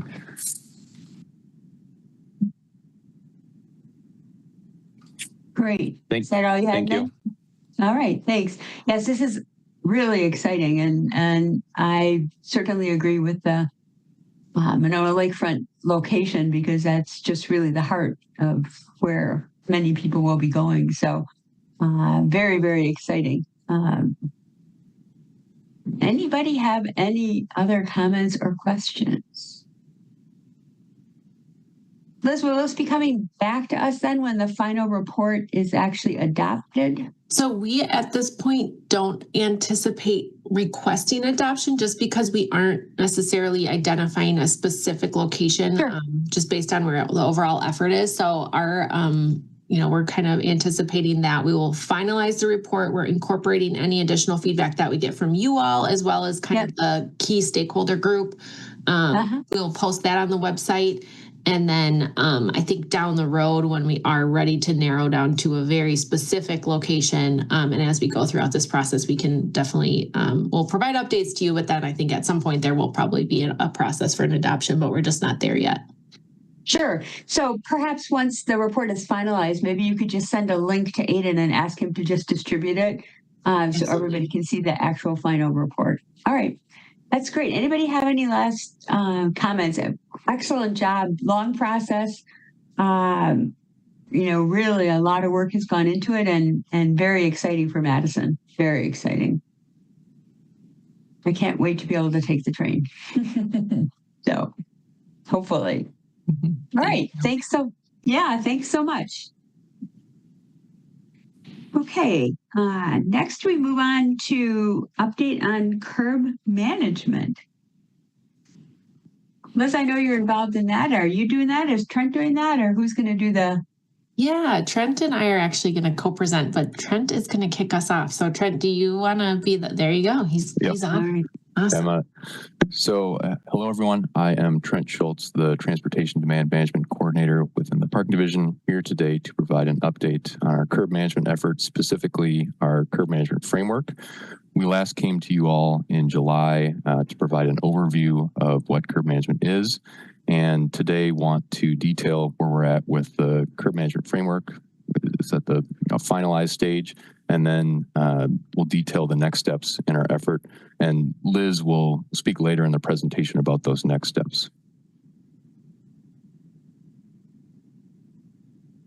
So curb management matters for Madison for a lot of different reasons, looking specifically at our population growth with Imagine Madison comprehensive plan, projecting will increase our population by over 100,000 people by 2050. And with our recent investments in the East-West Bus Rapid Transit line, as well as the future North-South stations, and our all ages and abilities bike network that we're trying to build out, as well as competing demands for limited curb space that come along with the rapid population growth we're seeing, as well as the growing use of shared mobility options such as Uber and Lyft and deliveries, whether it's Amazon or DoorDash, whatever it might be. Those are really changing how curb space functions. So we're looking at curb management as a strategy, an opportunity to have a more coordinated and actionable approach where we're proactively changing how curb space is used and focusing on trying to leverage some of those recent investments we've made and align future investments with where we need to go to accommodate that growth. Our overall goals and guiding principles are in 5 different areas. So safety, inclusive access, mode shift, economic vitality, and lastly, efficiency and predictability. So with these goals, we want to protect the most vulnerable right-of-way users, provide space to support different modes of transportation, discourage on-street vehicle storage, support small and local businesses by increasing parking turnover, maintain critical bus, bicycle, and pedestrian infrastructure, and limit the amount of people driving, circling around block by block looking for parking. We want to make sure that people can find parking spots on street if needed, and can efficiently access different parts of town. So in July, I provided an overview of curb management, the purposes and general goals of what curb management seeks to address, and briefly touched on the different focus areas that we were looking at. So today I'll go into a little greater detail about the 6 focus areas that we've identified challenges and goals at, and then we'll move on to detailing the next steps, which Liz will cover with our curb management action plan. And the action plan is going to start after we hire a consultant to help us, and that will be through an RFQ process. And within the action plan, we're looking to have specific recommendations, whether it be establishing spot treatments and district level action plans related to curb management, tracking and administration of different curb changes, improving internal processes, whether it be development review or street occupancy permit reviews, updating ordinances and different policy changes, and then looking at strategies to improve parking enforcement, loading zones, and delivery tools and technologies, as well as providing analysis of new policies for on-street EV charging or micromobility. So we'll look in the action plan to provide those recommendations, and then from there, work to implement them and continually refine them as needed. So we have 6 focus areas that we're looking to, have within the action plan recommendations. So the first is complete green streets, next development support and curb guidance, events and construction, experiments and spot treatments, payment and compliance tools, and lastly, policy updates. So within each of these 6 focus areas, I'll go through some of the challenges and goals that we've identified based on our internal conversations and some of the data we've collected. With Complete Green Streets, currently the Complete Green Streets Guide has limited guidance on curbside prioritization and treatments. And it's also difficult to adequately consider curb treatments or street reconstructions and new development based on how the Complete Green Streets Guide functions currently. So our goals for Complete Green Streets would be to have specific treatments based on street type and to reinforce the modal hierarchy pertaining to curb treatments, really trying to prioritize walking, rolling, biking, and transit trips, and to deprioritize long-term parking on street. Moving on to development support and curb guidance, the challenges here, are limited. We have currently limited ordinance requirements for curb treatments related to development, such as, not really having a mechanism to through ordinance require a wider sidewalk or certain bus stop improvements.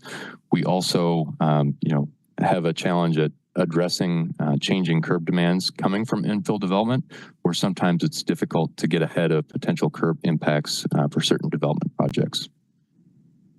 So our goals for development support and curb guidance focus on increasing accessibility within the curb area by improving the relationship between private development and the curb, as well as fostering interdepartmental coordination on development-related right-of-way changes. So working with Metro Transit, traffic engineering, planning, and zoning on making sure that we're all, working towards a common vision at the curb.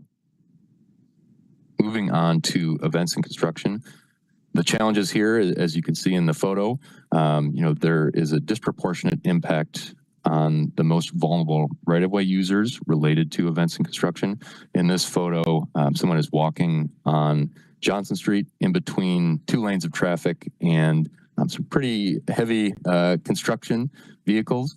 And, we really feel like that is a challenge with construction and, have observed frequent displacement of existing functions resulting from events and construction. So we would hope to, through curb management, reduce negative impacts on those most vulnerable curb users and improve access and mobility around events and construction zones, as well as trying to achieve better PROAG compliance. Moving on to experiments and spot treatments. Challenges here, we have a lack of designated opportunities to implement flexible and emerging curb uses, as well as, some challenges related to going from experiments to permanent installations, where there's a lot of moving pieces, whether it be ordinance restrictions or funding, limitations that in some cases hold back, those continued and long-lasting changes at the curb. So our goals for experiments and spot treatments would be to integrate curb management considerations into area plans, as well as enhancing curb space to foster better compatibility between modes, looking specifically at first mile, last mile connections between biking and transit, establishing things such as mobility hubs in key locations where there might be an overlap of B-cycle stations and bus rapid transit stations as well. For payment and compliance tools, the challenges here, despite our efforts to provide loading zone access in high demand commercial and mixed use corridors, we still struggle with compliance at times. So in this photo here, it's on University Avenue at Lake. And as part of the bus rapid transit work for the east-west corridor, we notched out a little bit of a curb area for loading. And despite that, I observed here in this photo, delivery truck double parked in the bus right turn only lane. And, we've also observed gaps in on-street parking management in certain corridors and days and times within those areas. So we want to provide more sufficient and suitable loading zones, in some of those key commercial and mixed use corridors, as well as simplify regulations and payment opportunities so we can improve compliance and access. The last focus area, policy updates. The challenges here, looking at certain curb-related regulations and programs such as the Residential Parking Permit Program, RP3, those don't necessarily align with current land use and transportation goals. We also have currently limited flexibility to support emerging curb uses and parking management strategies. Our goals for policy updates would be to align curb-related regulations with current policy goals, aligning curb management strategies with those that Colin mentioned before, as far as the TOD overlay and some of those parking regulations within the zoning code. We would also look to future-proof regulations to allow for greater flexibility and foster some of that interdepartmental coordination that I was talking about before. So we're, making sure that land use decisions are in line with the transportation policy decisions we're advocating for. So I'll pass it to Liz, who will touch on the next steps in our curb management effort. Yeah, thank you, Trent. So, taking that framework that Trent just presented, we will be moving into developing a curb management action plan. And we're going to essentially take those challenges and opportunities, build on them, learn more, and understand what the best practices are, to really have a data-driven process that does a lot of different things. I'll get into that in a minute. We're very, very excited about this action plan in the scope that we've been developing. We have $500,000 in carbon reduction program grant funding that will support this effort. And we intend to go through this process in the next 12 to 18 months, really starting in earnest in early 2026. So we're just kind of, we have not released anything yet, but we're in the process of preparing to release an RFQ. And that's what I'm going to talk about next. You can go to the next slide, Trent. And so, as I mentioned, we are looking to do a lot of things with this curb management action plan. So there is a data collection aspect. So we're understanding, right now we have a pretty good understanding of our curb inventory, but we want to analyze that and also understand a certain degree of utilization. And so that's going to be a part of this effort. There is going to be recommendations for both planning and policy changes that will affect the curb based on what we know, and how we can better align that with the goals that we have for our curb. We also intend to develop sort of a prototype of a curb plan for 2 smaller areas. So one thing that this plan will not do is identify a curb use for every single part of the curb within the city of Madison's right of way. So that is not what we are going to do with this. We are going to kind of set up policies and processes to do that better throughout our projects and different planning efforts. But those 2 smaller areas will essentially serve as a prototype for how the policy changes and program recommendations would essentially change those uses, or adapt the uses of those curbs in different ways. We also want to think about monitoring and evaluation. And I think, as we talked about last time we presented about curb management, I think the big takeaway on this is that it's not something we're just going to do once. This is really going to need to be an ongoing effort that really becomes a kind of multifaceted program that touches a lot of different work areas in the city. So that's where that monitoring and evaluation will come in. And then you can go on to the next slide. We expect to identify and hire a consultant that will help support this effort. We will have these are the expected deliverables right now that we have in our scope. So as I mentioned, it's kind of a combination of policy and planning recommendations, including things like curb pricing and fee recommendations, that prototype for 2 sub areas, which is really kind of that kind of curb by curb allocation plan, as well as understanding how we can apply best practices from other parts of the country, and also, very importantly, engage stakeholders throughout this process. So looking to engage businesses, looking to engage delivery users, the general public, and things like that. And so that's what we'll be working through as we release a request for qualifications, which we hope to do in the coming weeks, and then hire a consultant to really help support this effort. And we'll obviously have a more detailed scope within that process.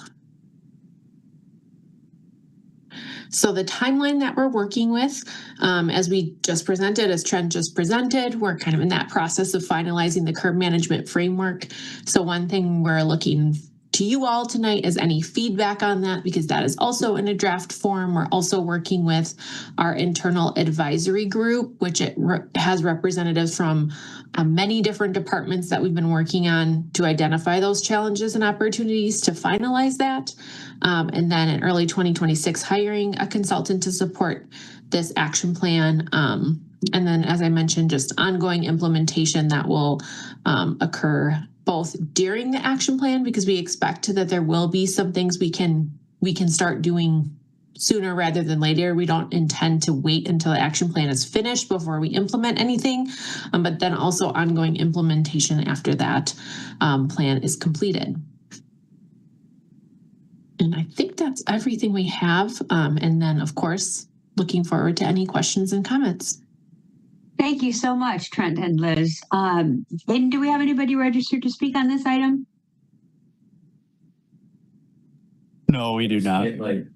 Okay, thank you. Comments or questions? Harold, go ahead. Oh, I thought Alder Figueroa had her hand up first. Maybe not. According to my screen, you're first and she's second. All right. Okay. I'll go for it. All right. Thank you, Trent. Thanks, Liz. So when we talk curb management and a lot of the pictures in the slide, you're thinking downtown, campus, busy areas, Monroe Street. Is that going to be the major focus? Is it going to be the sole focus? Or is curb management encompassing like quiet neighborhood streets that also have curbs and sometimes competing uses, but maybe in a different way?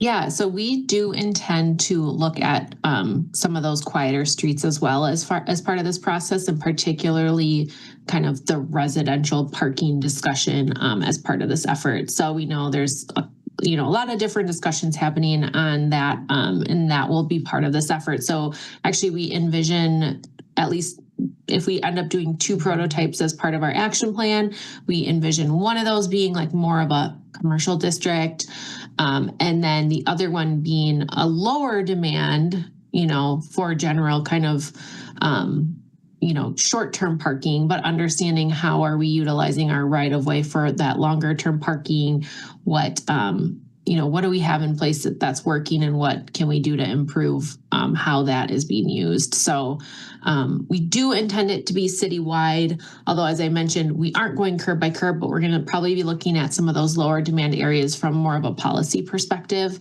and also probably into complete green streets and how we apply that and things like that.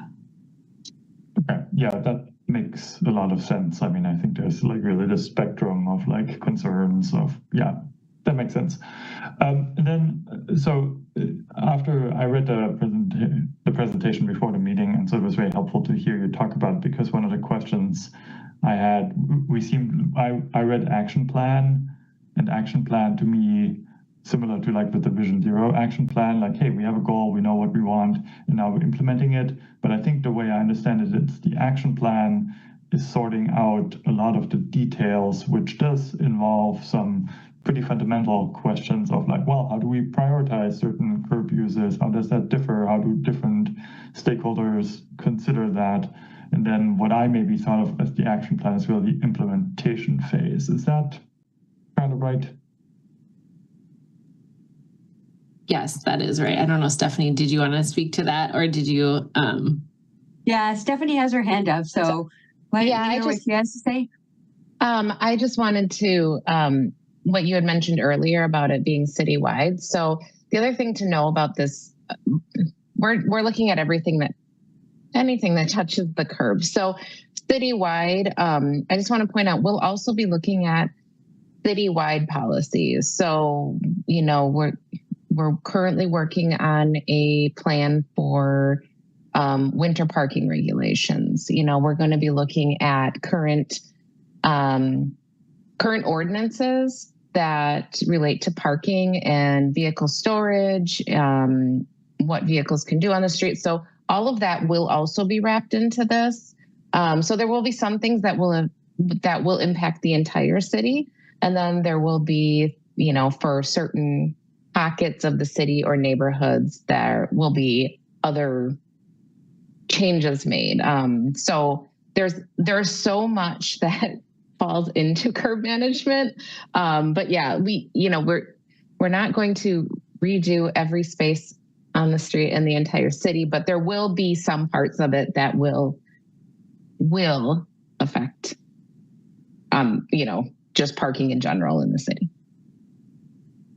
Makes sense. And I mean, that maybe gets me to the last point for now I want to make. Like, it does sound like a pretty massive undertaking, and being mindful. Like, I mean, I think it's good to think about it comprehensively, but also thinking what can we achieve in the time and in the budget that we have so that we don't overscope and then in the end don't get anywhere with it.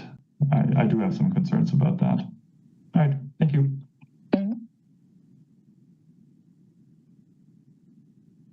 Okay, thanks, Harold. Alder Figueroa-Cole, go ahead.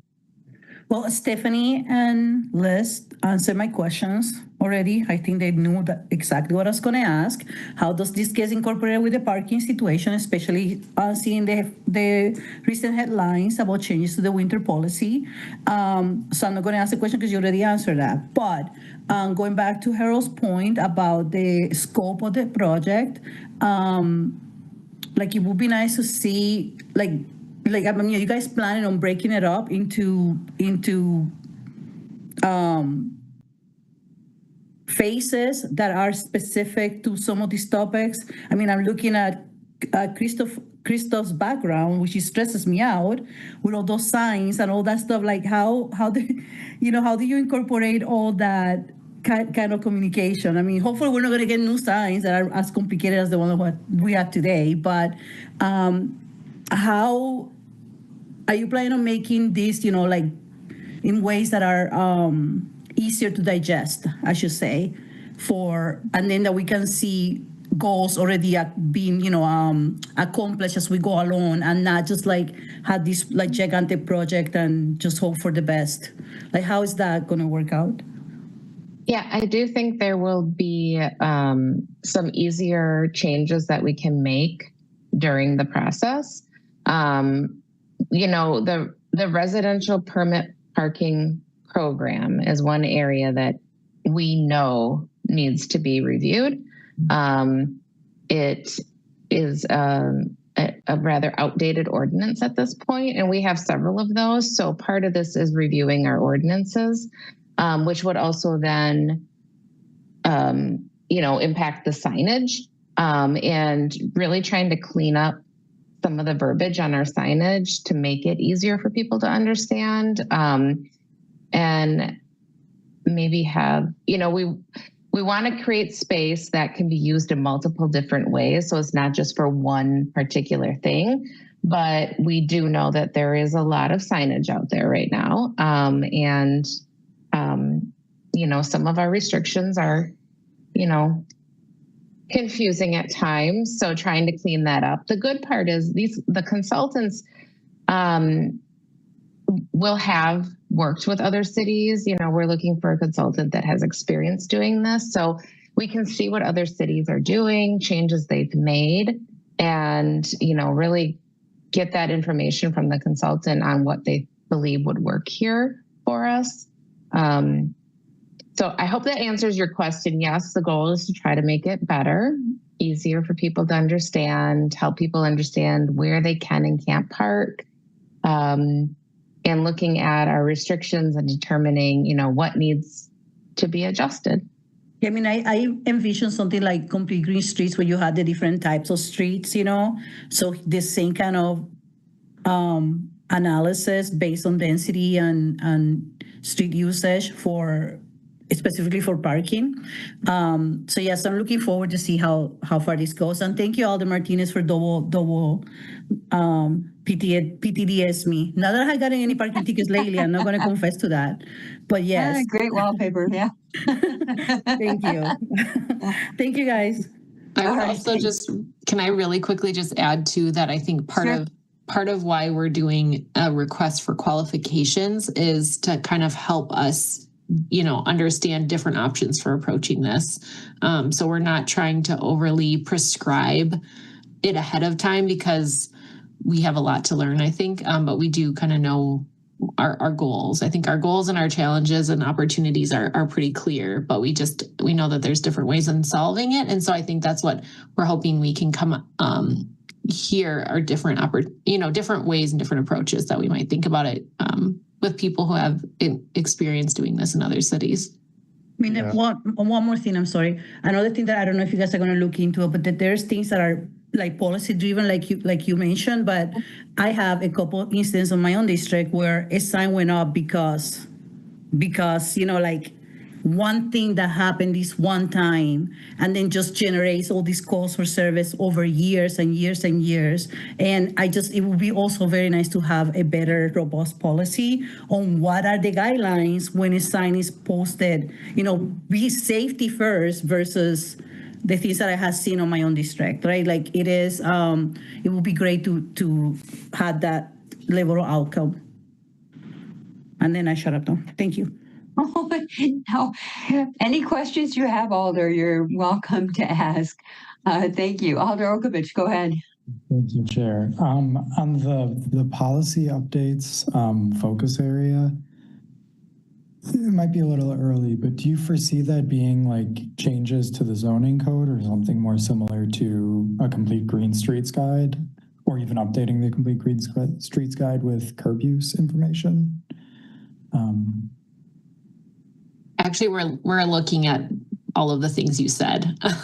So we're considering all of the things. We know the complete green streets guide, going into that my understanding was that there was sort of a recognition that it didn't go into a ton of detail at the curb, and there was an opportunity to do that more, and that would need to come later. And so we will be doing that. We'll be looking for to add more guidance and more treatment examples and things like that to the complete green streets guide. But then we'll also be looking at the policy side of the things that you mentioned. So I think there will be most likely recommendations that touch everything you mentioned.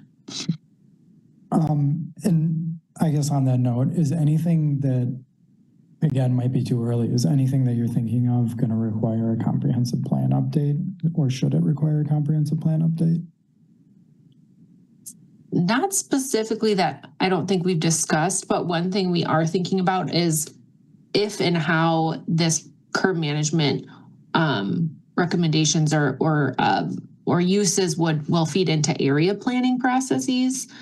So we don't know what that looks like yet, but it's definitely a discussion we will be having is, as area plans are developed, is there a curb aspect to those recommendations? And how does that plug in, and how does that work with like existing area plans versus the ones that are, coming online and things like that? And I'll add to that, we have talked to the Southwest and Southeast area plan teams in planning to potentially look at integrating some curb management considerations into the recommendations within those plans. And definitely with the downtown plan, want to have curb management play a key role in that too. Perfect.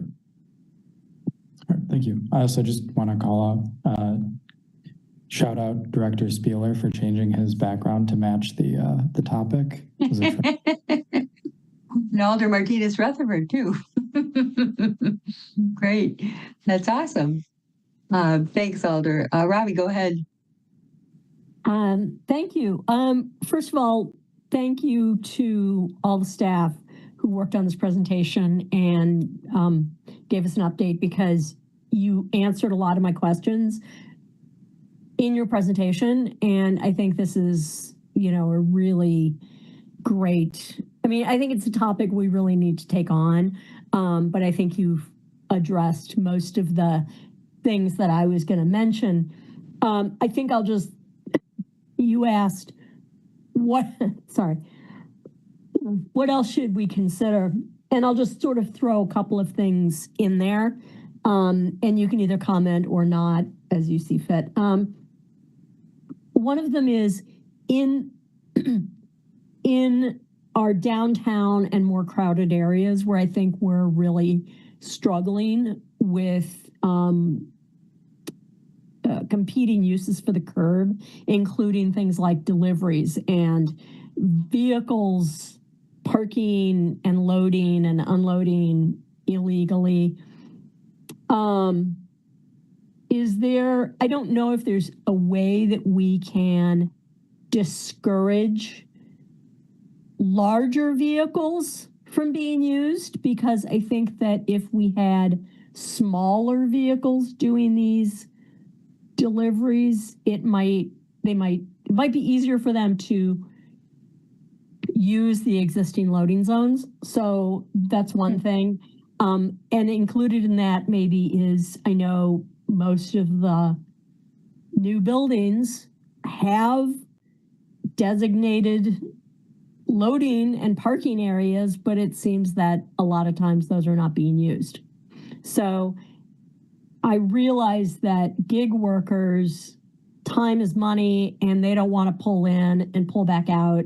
But sort of, is there a way to encourage use of those existing loading areas so that those vehicles are not blocking sidewalks, bike lanes, travel lanes, what have you? So that's kind of, a big picture thing.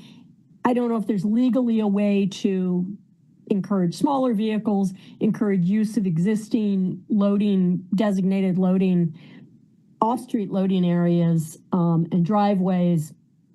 And then finally, I don't know if there's a way to encourage use of alternative vehicles such as cargo bikes, e-bikes, things like that. I know that many cities have found success, especially in Europe, with not having motor vehicles, which tend to be bigger, doing some of these deliveries for smaller items.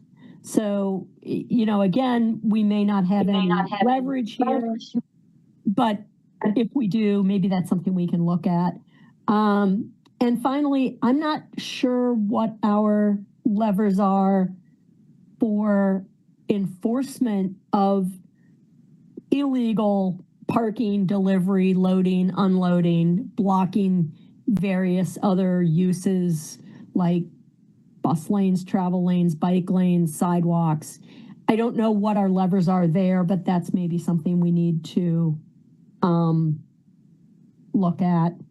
And I think that's kind of everything that I was sort of thinking about that maybe we want to include in our consideration.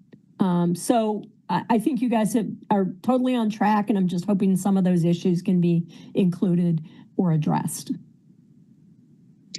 I would just like to say yes, Robbie, to all of those things. Yes, those are all things that we have talked about. We've been seeing what some other cities across the U.S. have been doing.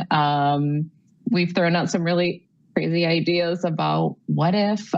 So those will be items we will be talking with the consultant about and saying, tell us how they did this.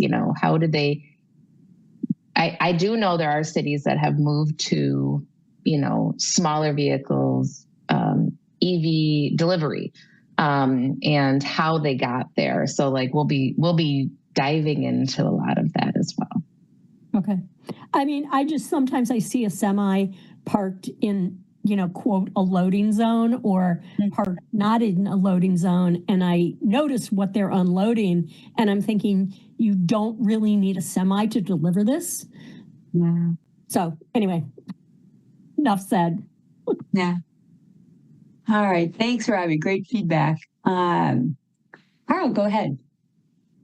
Yeah, thank you. I was actually going to ask about other cities and other curb management plans. Have you gotten to the point yet where you have reviewed some other cities' plans? I'd be really curious to see what that looks like, and what the plans included, how they got there, how they came with what solutions they came up with. Yeah, when we were developing the framework, Trent and Liz's team, I think it was maybe an intern, helped with that. And I've actually been to several of the cities that have implemented their curb management plans. So it's really great to see it working. So yeah, there's a lot of cities that are still in kind of the implementation stage of it. So they're working through a lot of the kinks. There's some cities, Seattle, for example, that has been doing this for a while. So everybody has a different way of doing it and a different way of managing it. But the ideas are out there. And I think, it'll be great to see what we can maybe try here. Which was the other reason for that ordinance amendment that went through tonight, was we needed an ordinance that said, yes, we can try to do new things. But yeah, we have, Trent, I don't know if you have the examples. We do have some information on what other cities have done. Do you have a link or some links, Trent, that you could have Aiden, you could send it to Aiden and have him distributed to TC members, so anybody who's interested could click on those links and take a peek at what you've been looking at? Yeah, definitely, I can do that. Okay, that would be awesome. Does that help, Harold? Yes, very much. I would love to see some of those examples. And then last question, how do you envision the Transportation Commission? Like, what's our role in this process? What's our involvement going to look like? I'm thinking back at Complete Green Streets. I mean, that was a multi-year process.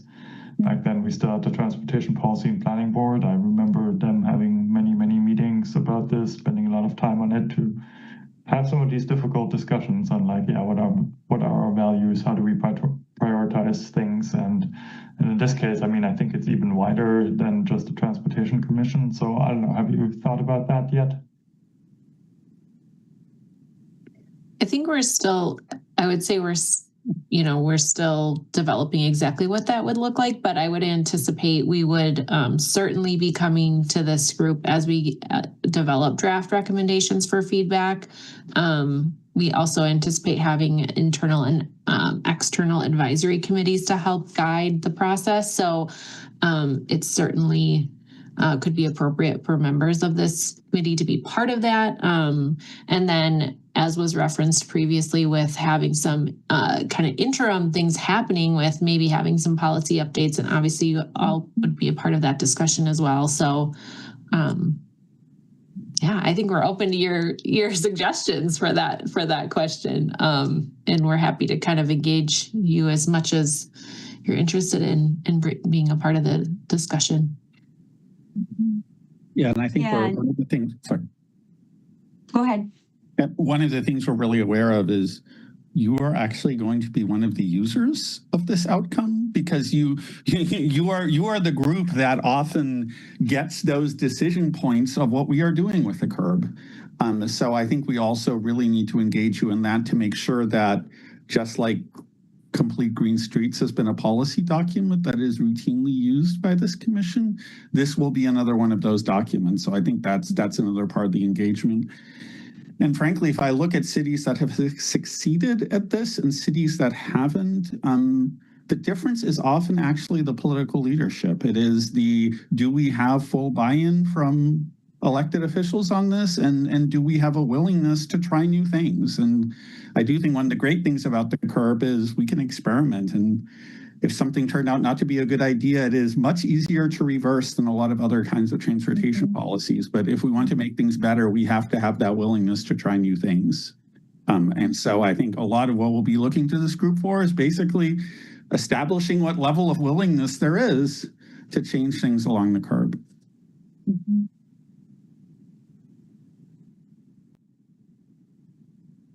Is that all you had then, Harold? Yes, thank you. Okay, thanks. Alder Figueroa Cole, go ahead. Well, one more thing that comes to mind that I had spoken with Stephanie about when it comes to our values and things that work in other cities. So in addition to the users like Robbie was presenting, I really want to make sure that we don't leave out the impact that this will have in our shelter population, and to make sure that these policies are not more, they're pretty restrictive right now, especially for that population. So making sure that there's a balance there and how to accomplish an equitable policy that supports people until we're finally able to say we have housing, or we have enough shelter, or we have enough services to support them. So we don't have those things in place right now. So I want to just make sure that we keep that in mind when we're changing these policies. And for Christoph comment there, I think there's a lot of we all in at least in this council, and of course we're going to another change in campaign season starts again in December. But I think they also understand the social situations that we have, and they're very tuned into some of the social issues that we're encountering. And curve management, unfortunately, is part of that landscape. Thank you. Thanks, Alder. Other comments or questions? I just have a couple. It sounds like this is, I mean, it's a gigantic project, clearly. And I really like the idea of having it be an ongoing process, in that we're not going to start and then wait till we're all the way to the end to start implementing things. I really like the idea of, whether they're formal phases or not, as we recognize things that can be addressed along the way, whether, the residential permit parking, doing it in phases, taking smaller bites so that we can build the big picture, but we can make progress along the way.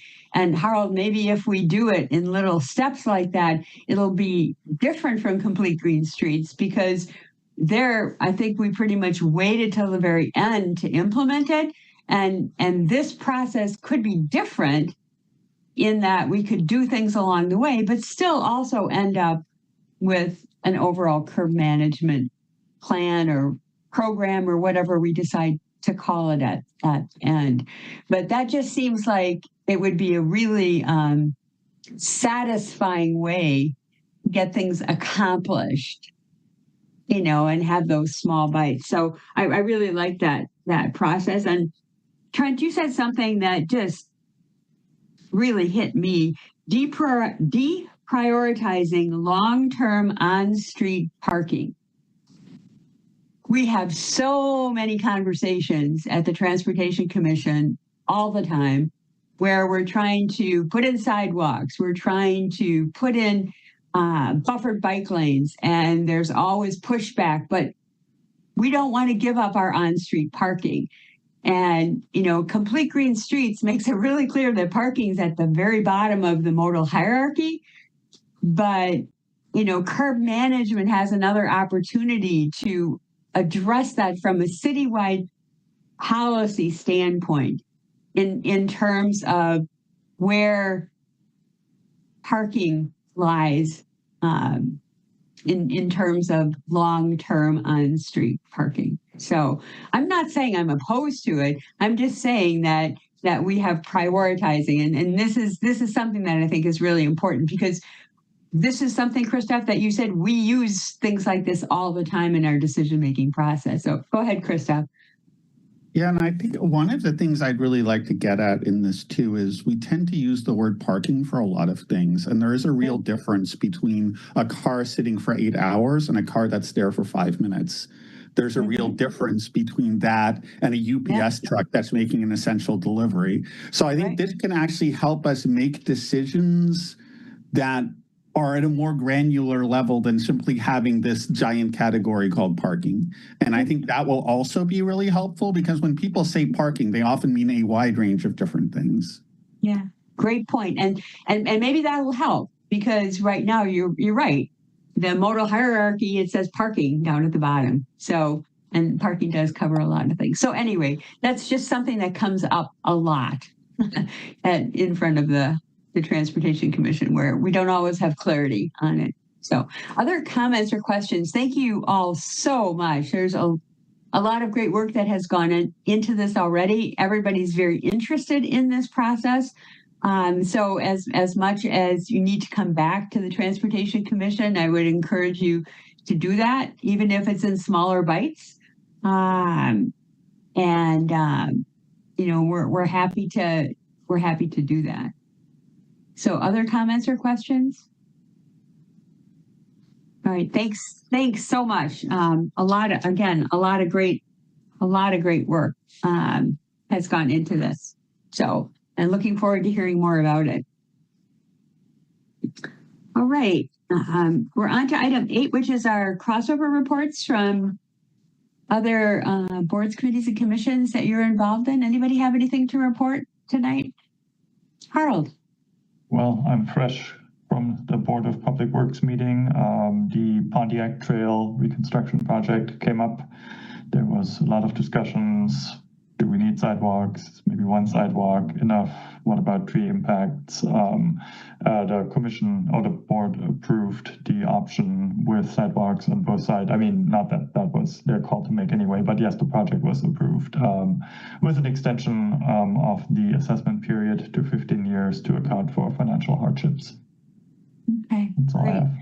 Yeah, that's been getting a lot of conversation. I know, continuing conversation. Anybody have anything else? Chris, I know TOD is going to Plan Commission next week, right?